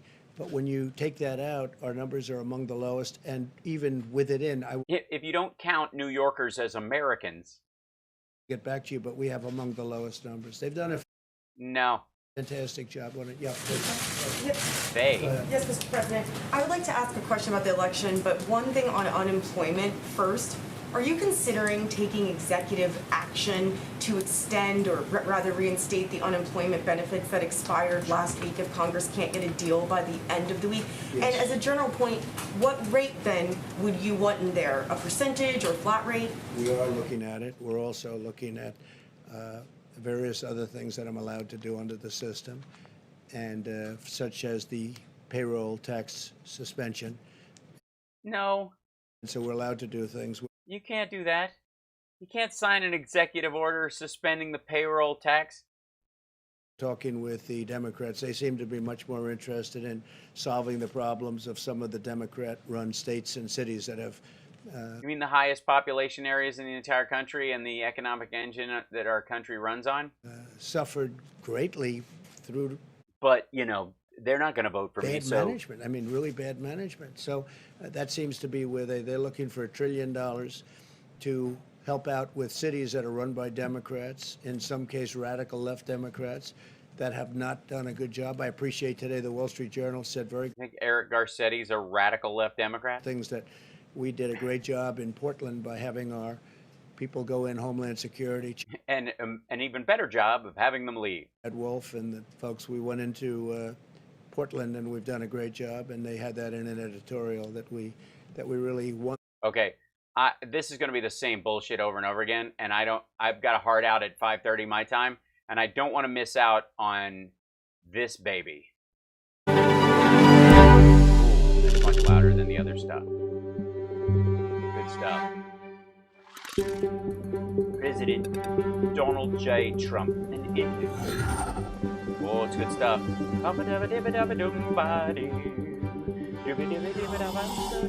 Axios. Just waiting there with his whipping stick. He's bringing his little charts. Look, he's got his backup. Thank you, sir. They couldn't set up a little table next to him for his stuff. They couldn't put it in a folder. They couldn't. Jesus Christ. I go into a pitch meeting or an interview, and if I have reference materials, here, holy shit. Let me show you. There are two options as a grown up. Yeah, Streamlabs. Okay, hold on. I just want to show you guys something real quick. This is, let's see, which one do I grab? So I have meetings with my agent sometimes about stand-up gigs that are coming up or whatever when we're doing live shows or whatever. This is particularly empty right now, this folder, simply because everything's shut down for the year, so there's no new stuff in it. But I store a lot of stuff digitally. But I create, like, I have a folder that's just comedy stuff, like, that I just pull off. And then if we have a meeting, I sit down and I open this thing up and I'm like, okay, we hit this place once before. I know that this, the buyer's a dick. He doesn't do his bonuses, but the audiences are really good, and there's press in this area, like that. I have one of those, right? Okay, and then I have these books, which are like that I use for when I'm directing, that are bound blank books that I bring with me that have my notes in them, that whenever I go in on a meeting on something like this and I have extra pieces of stuff that people have given me, like, I'll stuff it in here temporarily and then it'll make its way back to another folder. I'm an actor. I'm a comedian. This is what I do for a living. And I come into shit more prepared than the President of the United States. He's carrying loose papers in his hand. It's just so friggin' weak. Like, I have 6 of these up here that I go to regularly. I have a fallback journal over here that's just for my own personal notes when I'm working through stuff. that's like a soft joke journal that I just throw in and make notes in. Seriously, do some work. Christ, man. It's just pitiful. It just looks so lame. Having us. You're over here, Mr. President. Thank you. Yeah, he shows up with a Sharpie and that's it. I can just draw all over whatever. Oh no, not sitting. I'm terrible at sitting. Is that a chair? They're gonna make fun of me for looking like I'm dropping a deuce. And my weird face line. Oh, the blend line is not happening today. Thanks, Frankie. Pitch books. I've done work for pitch books. Just being part of a professional. Yeah. Just part of being a professional. Exactly. Like, bring your shit. Oh, there goes Kaylee walking in the background wearing a lemon shoulder-free. Clop, clop, clop. Okay. And she's going to go over, stand behind him. Usually your press person would stand where he can see you. Another secret of the industry, if I might, having had PR people since my time on Talk Soup. Now, I never need hand-holding during an interview because I know what I want to say and what I'm not going to say, and I know how to speak in such a way that I can deftly avoid any of the bear traps that they linguistically leave for you in an interview where they're trying to do some gotcha matched with, get out the promotion that I want to do and further the message I'm trying to, or promote the show or whatever it is, or get my jokes in about whatever the subject is. I don't need help doing that because, I'm a functional adult with some semblance of wit about me. But in the case of an interview like this, your press secretary stays in your eye line. And you have a signal that you do to them that makes them interrupt and say, excuse me 1 second, I have to tell the president something. Also, I want to, you were addressing one point or whatever. If you want this, you can use this or whatever. And they give you materials or they distract from it and try to get you on another thing or go, that's an area where we can't discuss. It's not hard. She's standing behind him because she doesn't know what's going on, or she thinks she's going to look at him and go, and that's going to make him not ask questions, which Mr. President, thank you for joining us. Thank you very much. We appreciate you taking Thank you. I don't know who you are, and this was a mistake. I can just feel it. the time, and we appreciate your commitment to answer our questions. Sure. Really appreciate that. Sure, why not? Thump. Over the years, I've heard you talk about your adherence to a philosophy called positive thinking. This is the personal bullshitting. Positive thinking is actually optimism. His is just lying to himself and everybody mantra else. that if you believe something, if you visualize it, Thanks, Wizard. Then it will happen. To an extent, I also think in terms of the downside. Right. I've been given a lot of credit. Oh my God, those words, they just look horrible. For positive thinking, but I also think about downside because only a fool doesn't. To what extent do Oh, that was see that? Only a fool doesn't. Put that in my library under a picture of my face. you think that positive thinking mindset is suitable to handling the worst pandemic that we've seen in a century? I think you have to have a positive outlook. Otherwise, you would have nothing without a positive outlook. I think we've done an incredible job between the... If you think the end is nigh, you're just not... all you're going to do is fall back into the bunker and push the red button. Ventilators and stopping very infected people from China coming in, meaning putting the ban on China, which frankly nobody wanted me to do. Practically nobody, because it was very early in January. It's a new person to tell his same line of bullshit. Then putting the ban on Europe, not an easy thing to do. When you put a ban on Europe, that's a big thing. It's a bright room for those kind of dilated pupils. We would have probably lost hundreds of thousands of lives more had I not done that. And all of the experts, every one of them, not one of them wanted to do it. They thought it was too severe. No, they just didn't want to do only that. 3 months later, they're all saying, I'm glad you did it. The criticism... Does he seem nervous about this? He seems like he's... Here it comes, like he's expecting this. Some of you that is most prominent is about the communication.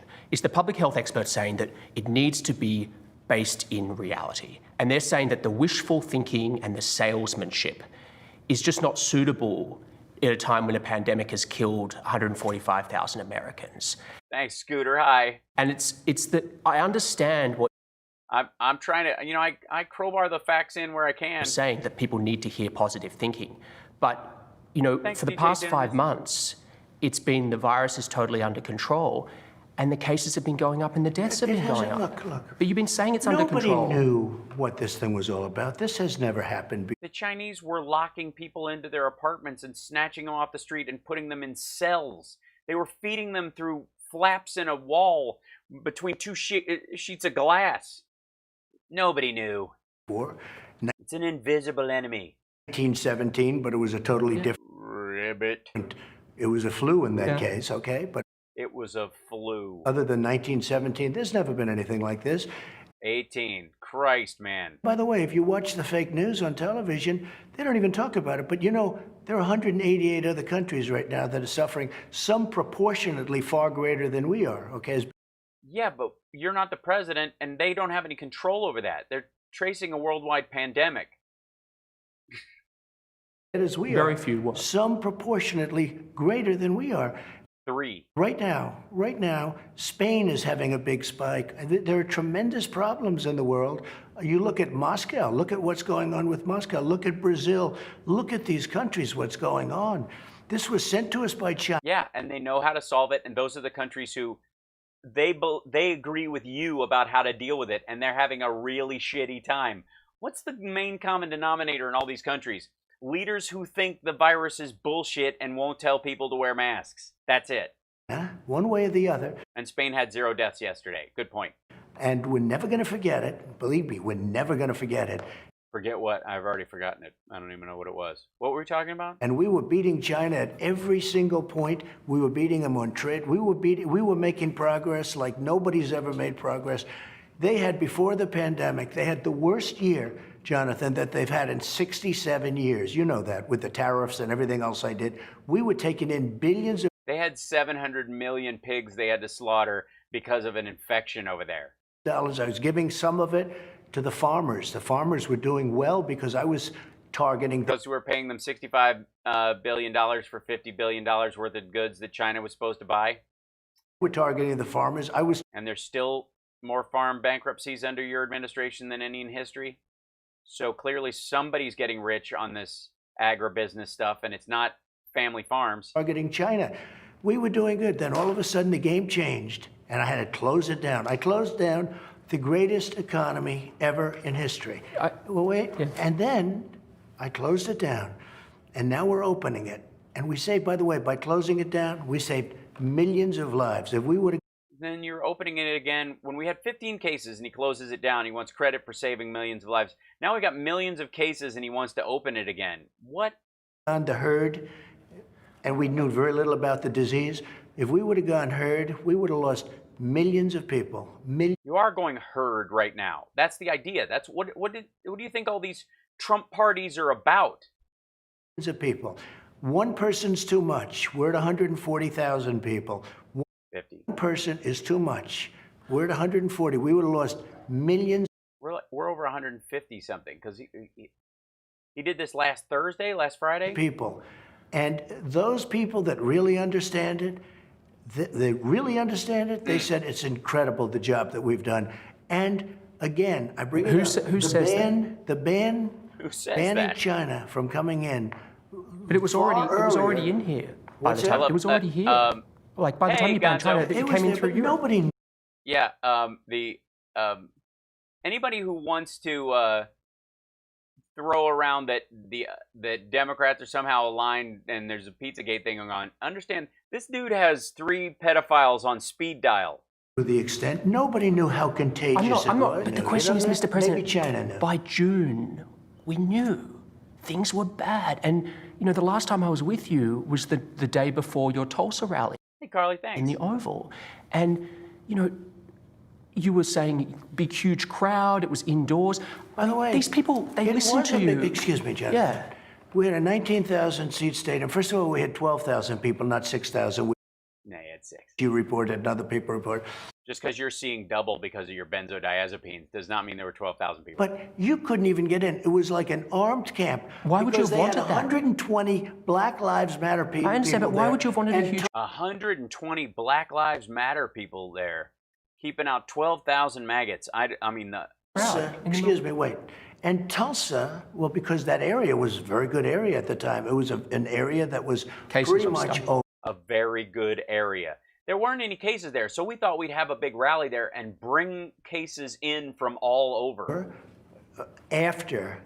And now... After, a month later, it started going up. That's a month later. A month later.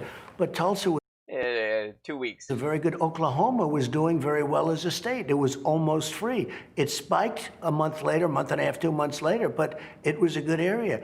We had a tremendous crowd. We had tremendous response. You couldn't even, it was like an armed camp. You couldn't even get through. You couldn't get anybody in. But we had 12,000 people. It was incorrectly reported. The other thing we had that nobody wants to talk about, so Fox broadcast it. It was the I thought you were talking about an actual live animal. Highest rating in the or your daughter. History of Fox Television, Saturday night. It was the highest rating. Mr. President. My speech. Well, wait a minute. You're saying something. Yeah.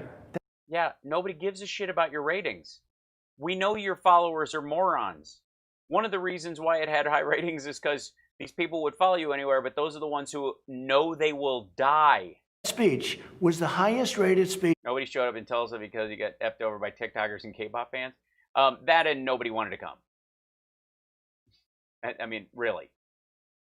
In the history of Fox Television on Saturday night, and nobody says that. I think you misunderstand me. I'm not criticizing your ability to draw a crowd. Are you kidding me? I've covered you for 5 years. You draw massive crowds, you get huge ratings. I'm asking about the public health. And I canceled another one. I had to cancel it. We're going to have a great crowd in New Hampshire, and I canceled it for the same reason. But here's the question. I've covered you for a long time. I've gone to your rallies. I've talked to your people. They love you. They listen to you. They listen to every word you say. They hang on your every word. They don't listen to me or the media or Fauci. They think we're fake news. They want to get their advice from you. And so when they hear you say everything's under control, don't worry about wearing masks, I mean, these are people, many of them are older people, What's Mr. President. What's your definition of control? Yeah. Under the It's giving them a false sense of security. Now, I think it's under control. I'll tell you what. How? 1,000 Americans are dying a day. They are dying. That's true. And it is what it is. But that doesn't... It is what it is. 1,000 people die a day. It is what it is, guys. Yeah, he's Australian. We aren't doing everything we can. It's under control. No, you're not. That's his whole point. You're having gatherings. All your followers have been under the impression that wearing a mask means you're a member of Pizzagate. As much as you can control it. This is a horrible plague that beset us. You really think this is as much as we can control? 1,000 deaths a day? I'd like to know if somebody, first of all, we have done a great job. We've gotten the governors everything they needed. They didn't do their job. Many of them didn't, and some of them did. Someday we'll sit down. We'll talk about the successful ones, the good ones. Look at that smile. The good ones and the bad. We had good and bad, and we had a lot in the middle. But we had some incredible governors. I could tell you right now who the great ones are and who the not-so-great ones are. But the governors... The not-so-great ones do it. We gave them massive amounts of material. Mr. President, you changed your message. Edit. This week in terms of you cancelled. If they cut something out for time, God knows what he said in that gap. The Jacksonville Convention, you said wear a mask. You're saying, that it's going to get worse before it gets better. By the way, anytime there's a weird jump, because this is pretty fluid, there's a lot of over-talking in this, a lot of overlap in what they're saying. That means Kaylee or somebody came in and cut it short, and that was the last second they picked up before her walking towards it. It's not something you like to say. I know, and you said that. The big question... Not get worse like the original flow. You understand that. But I hope not. It's 1,000. Now, if you look, Arizona's going down. If I can just finish my question. Texas is going down, and Florida's going down. The question is, are you going to, even some of your own aides wonder whether you would stick to that message until election day, whether in a week or two you won't say, right, we've got to reopen again. We can't do this stuff anymore. That you'll get bored of talking about the virus and go back to that sort of cheerleading. I never get bored. I never get bored of talking about. I never get bored. This is too big a thing. And again, so will you stick to that message? By China, it should have been stopped by China, and it wasn't. But now it's here. We have you're the it president. here. And I think I'm very consistent. No, this is a very serious thing. Do you think we have 140,000 people at this moment? 150 plus. This is a very, very more than that, he said. Serious situation. And what you have to do is handle it the best it can be handled. Yeah, maybe tell people to wear masks, avoid crowds from the very beginning. Don't, anytime your supporters push this QAnon garbage that it's all about you breathing in your own CO2 and dying early, and that it's a big, Bill Gates conspiracy to inject people with some shit. I mean, I don't keep track of the QAnon. I mean, they're adorable, but I don't have that kind of time. But all of his followers believe that. These aren't Democrats that are throwing this shit around. And again, I'm working with the governors. I got them tremendous amounts of equipment that they would have never gotten. Jonathan, they wouldn't have equipment now if I didn't get it. Yeah, they would have gotten it from New York or California, who bought most of it. Look at the look on his face, too. When did I start having to answer tough questions? Can you commit by what date that every American will have access to the same day testing that you get here in the White House? Well, we have great testing. We're doing, and by many what other date? people do. Let me explain the testing. We have tested more people than any other country. Oh, man. Than all of Europe put together times 2. We have tested more people than anybody ever thought of. India has 1.4 billion people. They've done 11 million tests. We've done 55. It'll be close to 60 million tests. And, you know, there are those that say you can test too much. Hold on. You do know that. Who says that? Oh, just. Hey, Dad, I'm streaming right now. Let me call you back afterwards. Are you in the middle of something? Yeah, I'm on the air. So I love you, and I will call you back right after with Camden and everything. Yeah. Can you hear me? Okay. All right, love you. Bye. Read the manuals, read the books. Manuals? Read the What books. manuals? Read the books. Read the manuals in the books. What testing does? What? Wait, I'm sorry, what? shows, wait a minute. Hold Let on. me explain. What testing does? It shows cases. Hold on. Testing does. I need to see that again. We have tested more people than anybody ever thought of. India. No, why would anybody ever think of? Why are these numbers like nobody would even do this? Has 1.4 billion people. They've done 11 million tests. We've done 55. It'll be close to 60 million tests. And, you know, there are those that say you can test too much. You do know Yeah, assholes. People like you. that. Who says that? Oh, just read the manuals, read the books. Manuals? Read the What books. manuals? Read the books. What books? What testing does? What books? What? Read the manuals. Read the books. Please tell me he stays up night and reads manuals on tests. I don't know what manuals. No, I'm sorry. Wait a minute, Who John. said- Let me explain. What testing does? It shows cases. It shows where there may be cases. Other countries test. Where there are cases. You know when they test? They test when somebody's sick. That's when they test. And I'm not saying they're right or wrong. Nobody's done it like we've done it. We've gotten absolutely no credit for it. But we've come up with so many different tests. The only thing that we have now is some people have to wait longer than we'd like them to. It's a big problem. We want point to point. We want to have a 5-minute to a 15-minute test. When do you think? And like many others. Every and from American. what I understand, we're close to 50% where it's point to point test. We are making 50% of what? thousands of instruments, thousands of tests right now, tens of thousands that can be distributed to Just double your number, triple it. Go ahead. various parts of the country. But you have to understand, and we've even sent some of them What manuals, what books? I'm still... to other countries where they had a big problem. Jonathan, almost 50%, in fact, I think the number might be over, is immediate testing. The other's tough. You take 50% of Americans don't have access to an immediate test. Who in the world, who even thinks this is even reasonably part of, how is this part of any discussion? No! Half the country does not have access to a 15-minute test.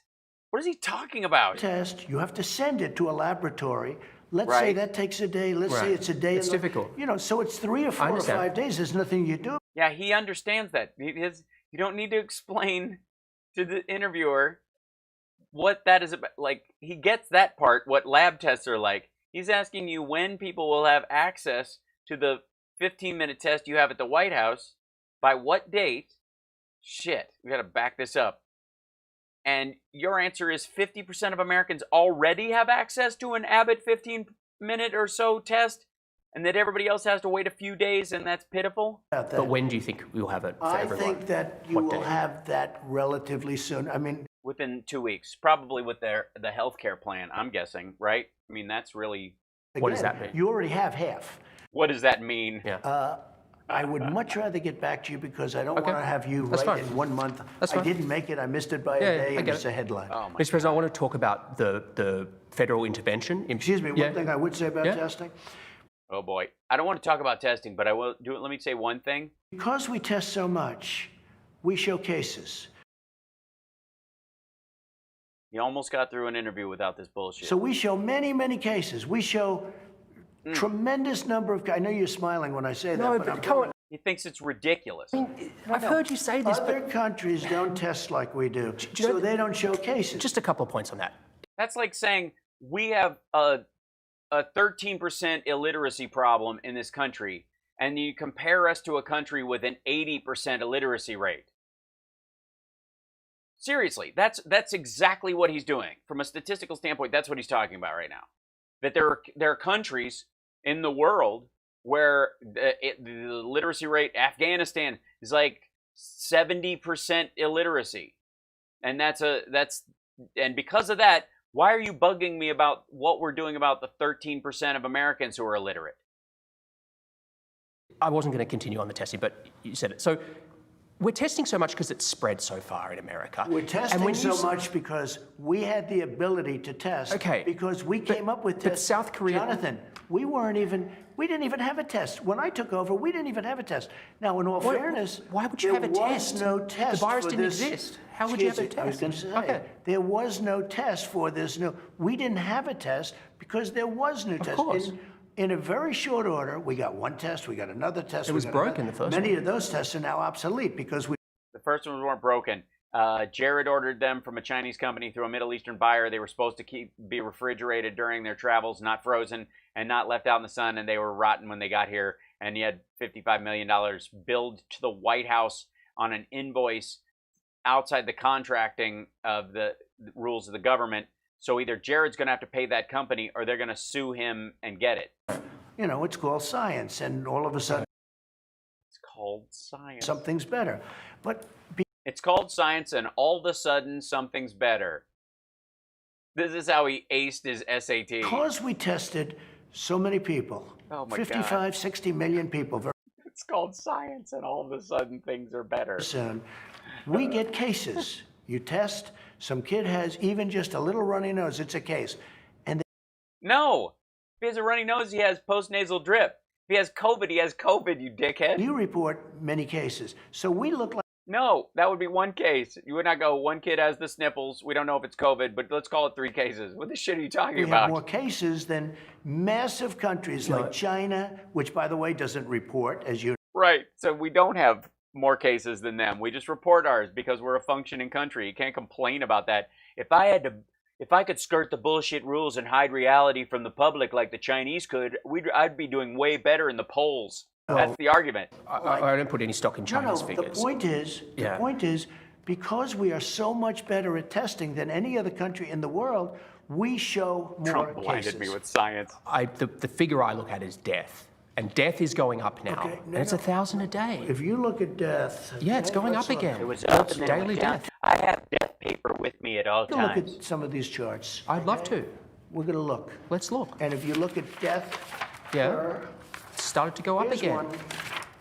Well, I would love this asshole to be doing this in a deposition with his taxes. Can you imagine Trump in a deposition about what he wrote off on his taxes? Like, this is what it looks like. Look at this chart. We made it up. Here, the United States is lowest in numerous categories. We're lower than the world. Lower than the world. Lower than the world. We're part of the world. How are we lower than the world? What is that? Europe? New York is lower than America. So New York is doing a better job than the world of America. In what? In what? Take a The world. We are the world. No, actually, we aren't. We aren't the world. We're not the planet. I'll give you a chart that's full of shit and you can scan it. Right here. Look, blue, good. Pink, bad. Case death. Look at him looking at this like... Oh, you're doing death as a proportion of cases. I'm talking about death as a proportion of population. That's where the US is really bad. Well, much worse than South Korea, Germany, etc. You can't do that. You have Why to go. can't You can't do that. You have to go by. You have to do by my standard, You otherwise. have to go by where. Look, here is the United States. here's You have to go big, by big. the cases. The cases. We're the lowest, which is the highest. The proportion of When we population. have somebody, what it says is when you have somebody that has where there's a case. Oh, okay. The people that live from those cases. It's surely a relevant statistic to say if the US has X population and X percentage of death of that population No, versus because you South have to Korea. go by the cases. Well, and especially if you're looking at other countries that don't have the financial ability to buy up all the Remdesivir in the whole fucking world, then clearly our case versus death rate is going to be lower because we're buying up the world's supply of all the therapeutics that are keeping people alive that are on the margins of dying while on a respirator. We have the resources, but the resource part is not the hard part for the richest country in the world. The containment of the virus is his job. South Korea, for example, 51 million population, 300 deaths. You can't do that, Steve. You can't do that. You can't double stamp a double quitsies. It's like, it's crazy you don't compared to know other that. countries. I do. It's on You the. don't know it's that. You think they're faking their statistics? South Korea? I An won't get advanced into country? that because I have a very good relationship with the country, but you don't know that, and they You don't know, and they're faking. They're very fake. spikes. Look, here's Germany one. low, Here's 9,000. one. Here's one right here. United States.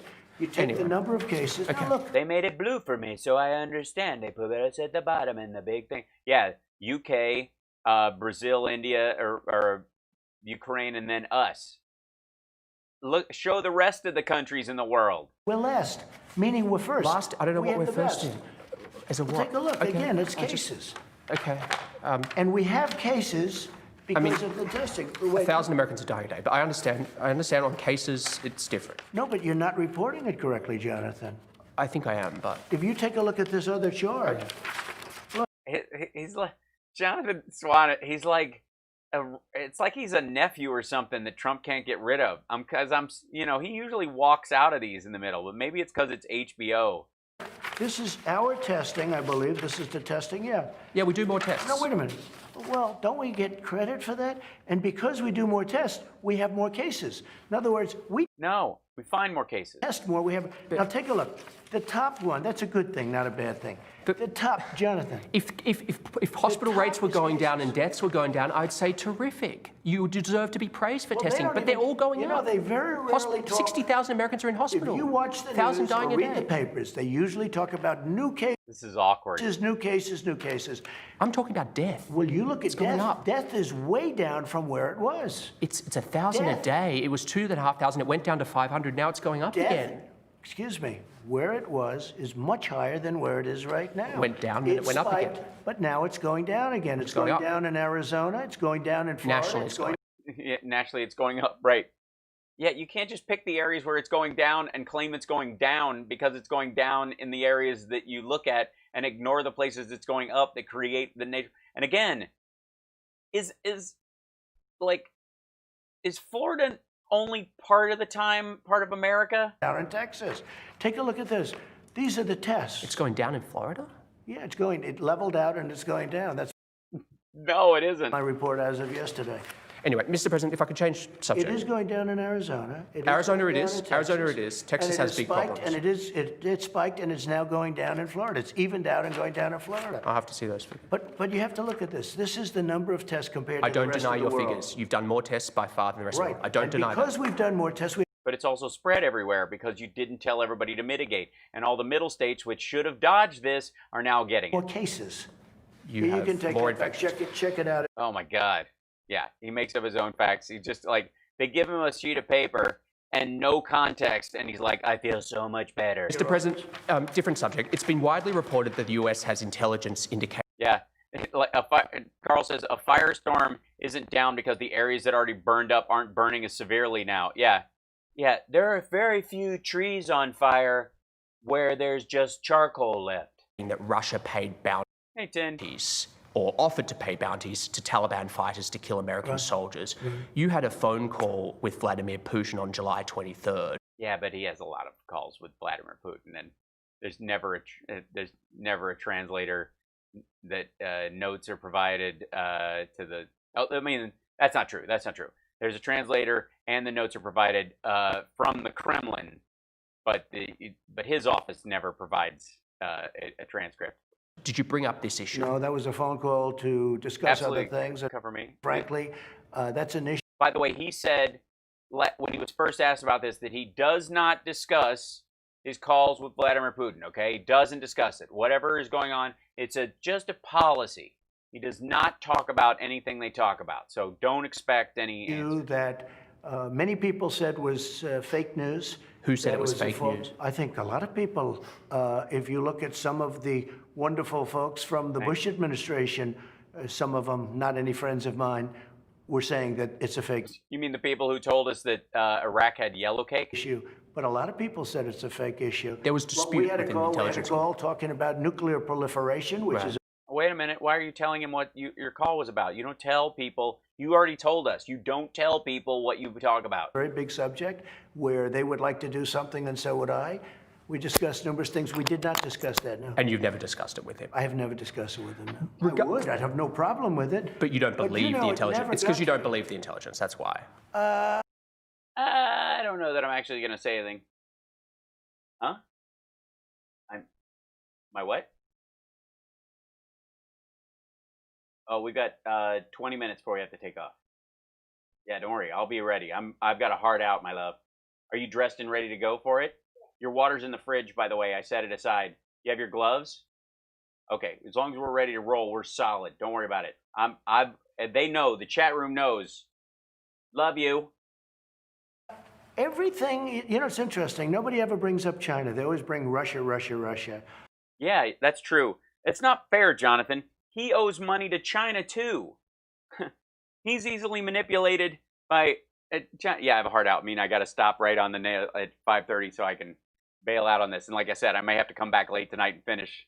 If we can do... Because there was a whole other speech that I didn't even get to today. Something with Russia in terms of nuclear proliferation, which is a very big... We had one. We had a SMART treaty, and you got the START treaty, and it was... You let it expire because Putin asked you to. Bigger problem than global warming. A much bigger problem than global warming in terms of the real world. That would be a great thing. But it never reached my desk. You know why? Because they didn't think it was intelligence. They didn't think it was real. It was in your written brief, though, apparently. They didn't think it was worthy of... Was it in the brief? Answer him. If it reached my desk, I would have done something about it. It did. It was in your brief. It never reached my desk because... It never reached my desk. They handed me the president's daily brief that day while I was sitting on the couch. Do you read your written brief? I do. I read a lot. Really? I read a lot. They like to say I don't read. I read a lot. Your daily intelligence brief? I comprehend extraordinarily well. Probably better than anybody that you've interviewed in a long time. He comprehends extremely well. I read a lot. I spend a lot of time at meetings. Usually it's once a day or at least 2 or 3 times a week intelligence. Because this was a... Talking about India, talking about with the problems with China, talking about so many different elements of the world. The world is... They all just kind of jumble up, in a blender with the eggs on top, and don't skimp on the pate. It's a very angry place if you look all over the world. The world is an angry place full of people that hate me. I don't know where I'm going to go when this is all over. We call up, I see 22 soldiers were killed in India with China fighting over the border. They weren't killed in India. There was a disputed territory between India and China, and they beat each other to death. It's been raging for many, many decades. And they've been fighting and back and forth. I have so many briefings on so many different countries. Yeah, but in the fight In the fight between the Chinese and the Indians over the disputed territory around Tibet, specifically because of the water that they need, at what point was a punch thrown that hit a U.S. soldier and killed them, and then they went, "Good one. Here's $100." But this one didn't reach my desk. Awesome, Sus. The reason I say this is even if you don't believe this particular piece of intelligence, and there is dispute, no doubt, there is dispute in the intelligence community about it. As there is about all intelligence, because you're smuggling information out of war zones. Your former, John Nicholson, former head of forces in Afghanistan, said, and this is when he was working for you, that Russia is supplying weapons to the Taliban. Isn't that enough to challenge Putin over the killings of US soldiers? We supplied weapons when they were fighting Russia too. You know, when they were fighting with the Taliban in Afghanistan. It's a different era. Well, it's a different. I'm just saying, yes. But does that? How does that affect? I'm just saying we did that too. But how does that? I don't know. I didn't ask Nicholson about that. He was there for a long time. Didn't have great success because he was there before me, and then ultimately. Yeah, it's okay if all's fair in love and war, guys. I love Putin, and he can declare war on our soldiers. I mean, that's fair. I made a change. But you surely heard that, right? I mean, it's well known in the intelligence community. I hear a lot of things. That they're arming the Taliban. I don't know. Can I say that I heard it? Because if I say that I didn't hear it, and it's obvious, people will know that I'm lying. But if I say I didn't hear it, does that mean okay, just say I hear a lot of things. Russia. I don't know. When you say arming, is supplying the Taliban weapons. Paying, or they? Russia is supplying weapons and money to the Taliban. I have heard that. Just now. But it's never, again. Thank you, Melinda. I've heard that, but it's never reached my desk. If you'll notice, we're just sitting in 2 chairs in the other room. Reached my desk. I mean, he said it on the record when he was in... Hey, Russia doesn't want anything to do with Afghanistan. Let me just tell you about Russia. Okay, well, this is a subject he knows a lot about. He was going to build a building there. Yeah. Oh, thanks. Russia used to be a thing called the Soviet Union. Oh, boy. It's a history lesson, guys. Put down your, click off Wikipedia. Let's go. Because of Afghanistan, they went bankrupt. They became Russia, just so you do understand, okay?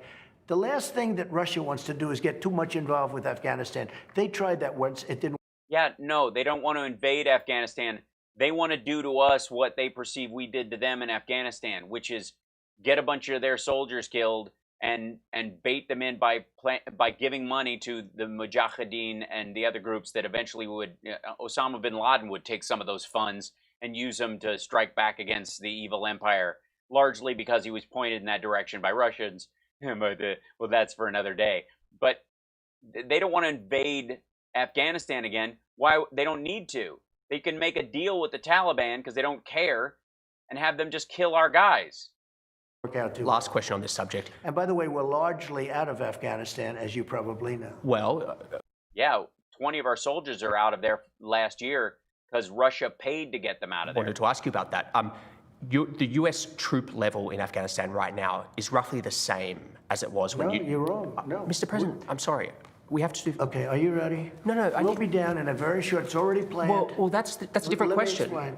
We'll be down in a very short period of time to 8,000. Then we're going to be down to 4,000. We're negotiating right now. This is an HBO trailer for American Pie 5. No, that's charming and kind of sweet.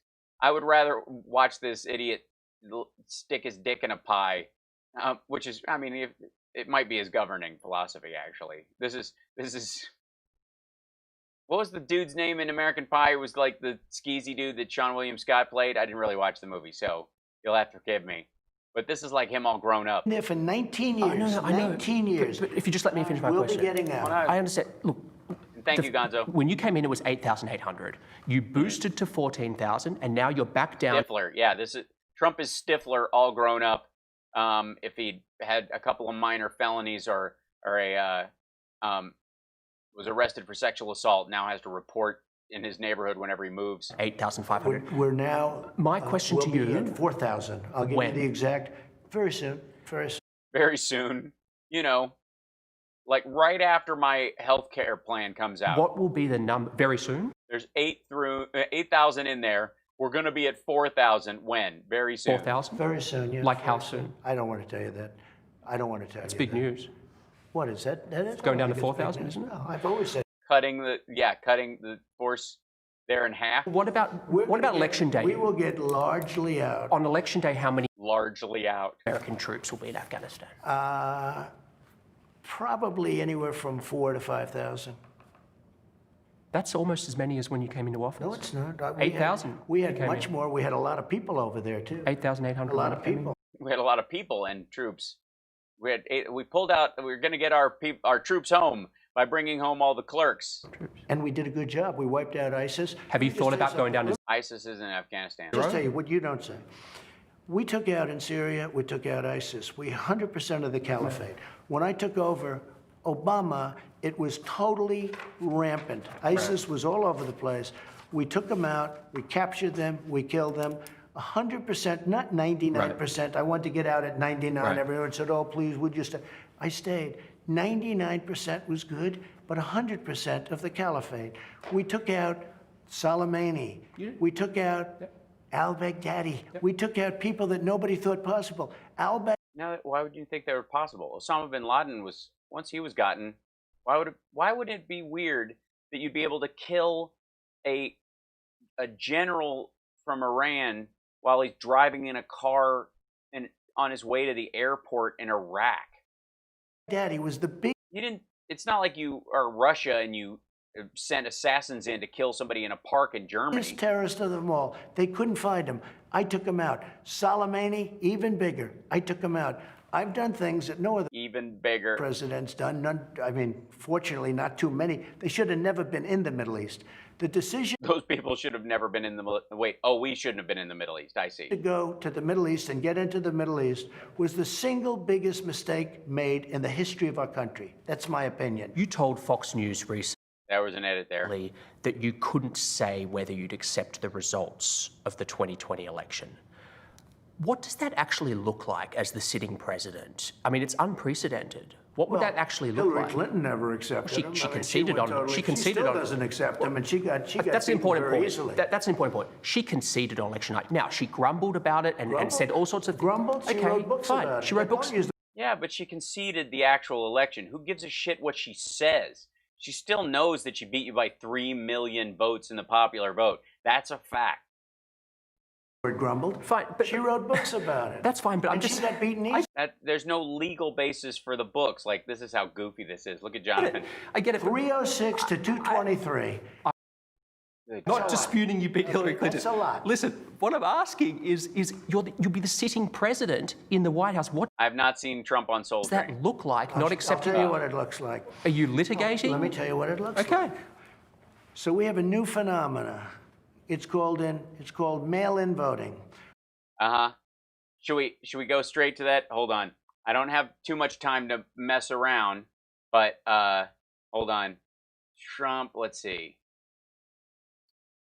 Trump mail-in. Whoops. Mail-in. There you go. Let's see. Trump, there you go. Trump says you can vote by mail in Florida after insisting you shouldn't. I mean, we all saw this before. God, this is so stupid. Where is it? I don't know. I want to find the actual tweet. Now let's just go. An apparent reversal. Let's open that up. Wit. I hate the way, like, I think it's just, I can't tell if it's Safari or Twitter on there.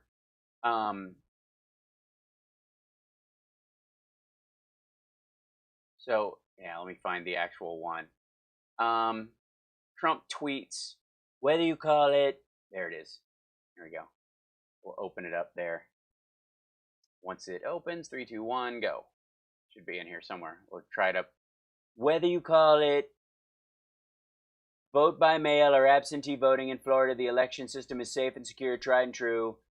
Florida's voting system has been cleaned up. We defeated Democrats' attempts at change. So in Florida, I encourage all to request a ballot and vote by mail. Christ. This, by the way, shall we go back to, where is it? There you go. Mail-in voting is dangerous and people will get killed. We're a governor. It's been here since the Civil War. In terms of America's the kind of millions and millions of ballots, they've never. It'll be like bigger this year because of the pandemic. Bigger, not bigger, massively bigger. Yeah, because of the so pandemic. they're going to send tens of millions of ballots to California, all over the place. Who's going to get them? I have a friend lives in Westchester. Registered voters. They send applications, not that. His son passed away. He had a beautiful. You notice he just said what I said? Did you see what Jonathan Swan just did right there? They sent applications, not ballots. Wonderful son, young man, passed away 7 years ago. He called me. He said, "I just got a ballot Probably for an my application. son Robert. Probably he died 7 years ago. Somebody got a It ballot was probably an application. for a dog. Somebody got a ballot for something else. You got Nobody gets a ballot for a dog. millions of ballots going. Nobody even knows where they're going. Yes, they do. Oh, Gonzo, thanks. Look at some of the corruption having to do with universal mail-in voting. Absentee voting is okay. You have to apply. You have to go through a process. You have to apply for mail-in. Absentee It's the voting same is thing. good. Look, I don't know the difference. I'm just talking out my ass, Jonathan. Let's do concrete. Let's do concrete. Jonathan, they're sending out Applications. governors Download them. millions of ballots. No, they're not. Look at Jonathan's foot going. He's got that kind of like, I just had a cup of coffee. I don't have time for this bullshit foot wag. Applications. You can get them There off the is internet. no way you can go through a mail-in vote without massive cheating. I honestly don't understand this topic with Go you. ahead. The Republican Party has an extremely well-funded vote-by-mail program. Your campaign puts out emails telling people to vote by mail. Correct. Your daughter-in-law, Lara Trump, she did robocalls in California saying it's safe and secure, mail-in voting. Let me tell you. The Republican we have won. no choice. That was an all-mail-in race. Let me tell you. You ready? Yeah. We have no choice because right now we have many court cases that we're waiting. We have one filed in Western Pennsylvania. We have many court cases where we're trying to end it. We went through World War I. You went to the polls, you voted. We went through World War I was not contagious. War II. You went to the polls, you voted. World War II was not contagious. Nobody caught a bad bout of Himmler on their way to the polls. And now, because of the China virus, we're supposed to stay home, send millions of ballots all over the country, millions and millions. You know, you could have a case where this election won't be decided on the evening of November 3rd. Dude, you can vote in Florida starting today. Absolutely. This election could What's be wrong with that? decided 2 months later. It won't be 2 months, but what's wrong Yeah, 4 minutes. Thank you, Can't Stop Lying, for keeping me honest. with the proper It could mailing be count? decided many months later. Have you discussed You know with- why? Because lots of Because Nancy Pelosi will be president on January 20th, if it isn't, until such time as the count is agreed things to. will happen during that period of time, especially when you have tight margins. Lots of things can happen. There's never been anything like this when you try. Now, of course, right now. Tight margins. Yeah, that's not really the problem, is it, for you? You're hoping for tight margins. It's not gonna be a tight margin. We have to live with it, but we're challenging it in many courts. You're going to as you litigate know, all over the country. Mr. President, the other day a reporter asked you about Ghislaine Maxwell. You said, Oh, do I dare get into this one? Do I dare? Do I stop right now and pick up later on after class? Or do we just get through this one in 3 minutes? This will be tough. I just wish her well, Frank. Pick up later, you think? Save for another time? Yeah, all right. I'm going to come back to this one. It'll give me an extra 2 minutes of margin to get my shoes on. I will look up Soul Train, and I will call my dad, and I will take Cam to class, and then I'm going to come back, and you guys can join me, and we'll continue with this one and the entire other gaggle that he did today, which we missed, where like he did one of these like little fake sit-arounds. We'll do that one as well, because I'm gonna go run and take my kid to his final ninja class of the summer. School starts soon. It's all, still on the fence about how he's gonna go to school because he's in elementary school and how they're gonna work that out, what the distance is gonna be like, and how empty the school will be, and whether or not you just do it all at home or if there's a split thing or whatever. It's gonna be nuts. But this is for sure his last class before that starts. So I adore you guys. I appreciate you guys hanging out with me. Thanks to everybody we got a bunch of new followers and subscribers today, which is pretty extraordinary. So thanks so much. And Gonzo, thank you so much for the super chats, brother. Always, I mean, it's great. I can't tell you. It's lovely. Melinda, thank you. Cover Me, thank you. Scooter, thank you. Frankie Smith, Rob Glenn, thank you, brother. Appreciate it. I need to talk to you, by the way. We need to have a little Zoom meeting. And Adam Carey, thank you. And Mark and William and Benny Loco, remind everybody to give us a thumbs up, like, and subscribe to the show. If you're on Facebook or any of the other outlying areas, come on over to infotainmentwars.com and like and subscribe to the YouTube channel. Even if you usually watch it over that way, just give us, it's like giving us your vote. Just go vote for us over at infotainmentwars.com at my YouTube page. That helps a lot. Or become a Twitch subscriber. And I will see you guys later on tonight, / super ass early in the morning, depending on if you're overseas. And I'm talking to you, Noel, and some of our Welsh fans and some of those folks. So I don't know if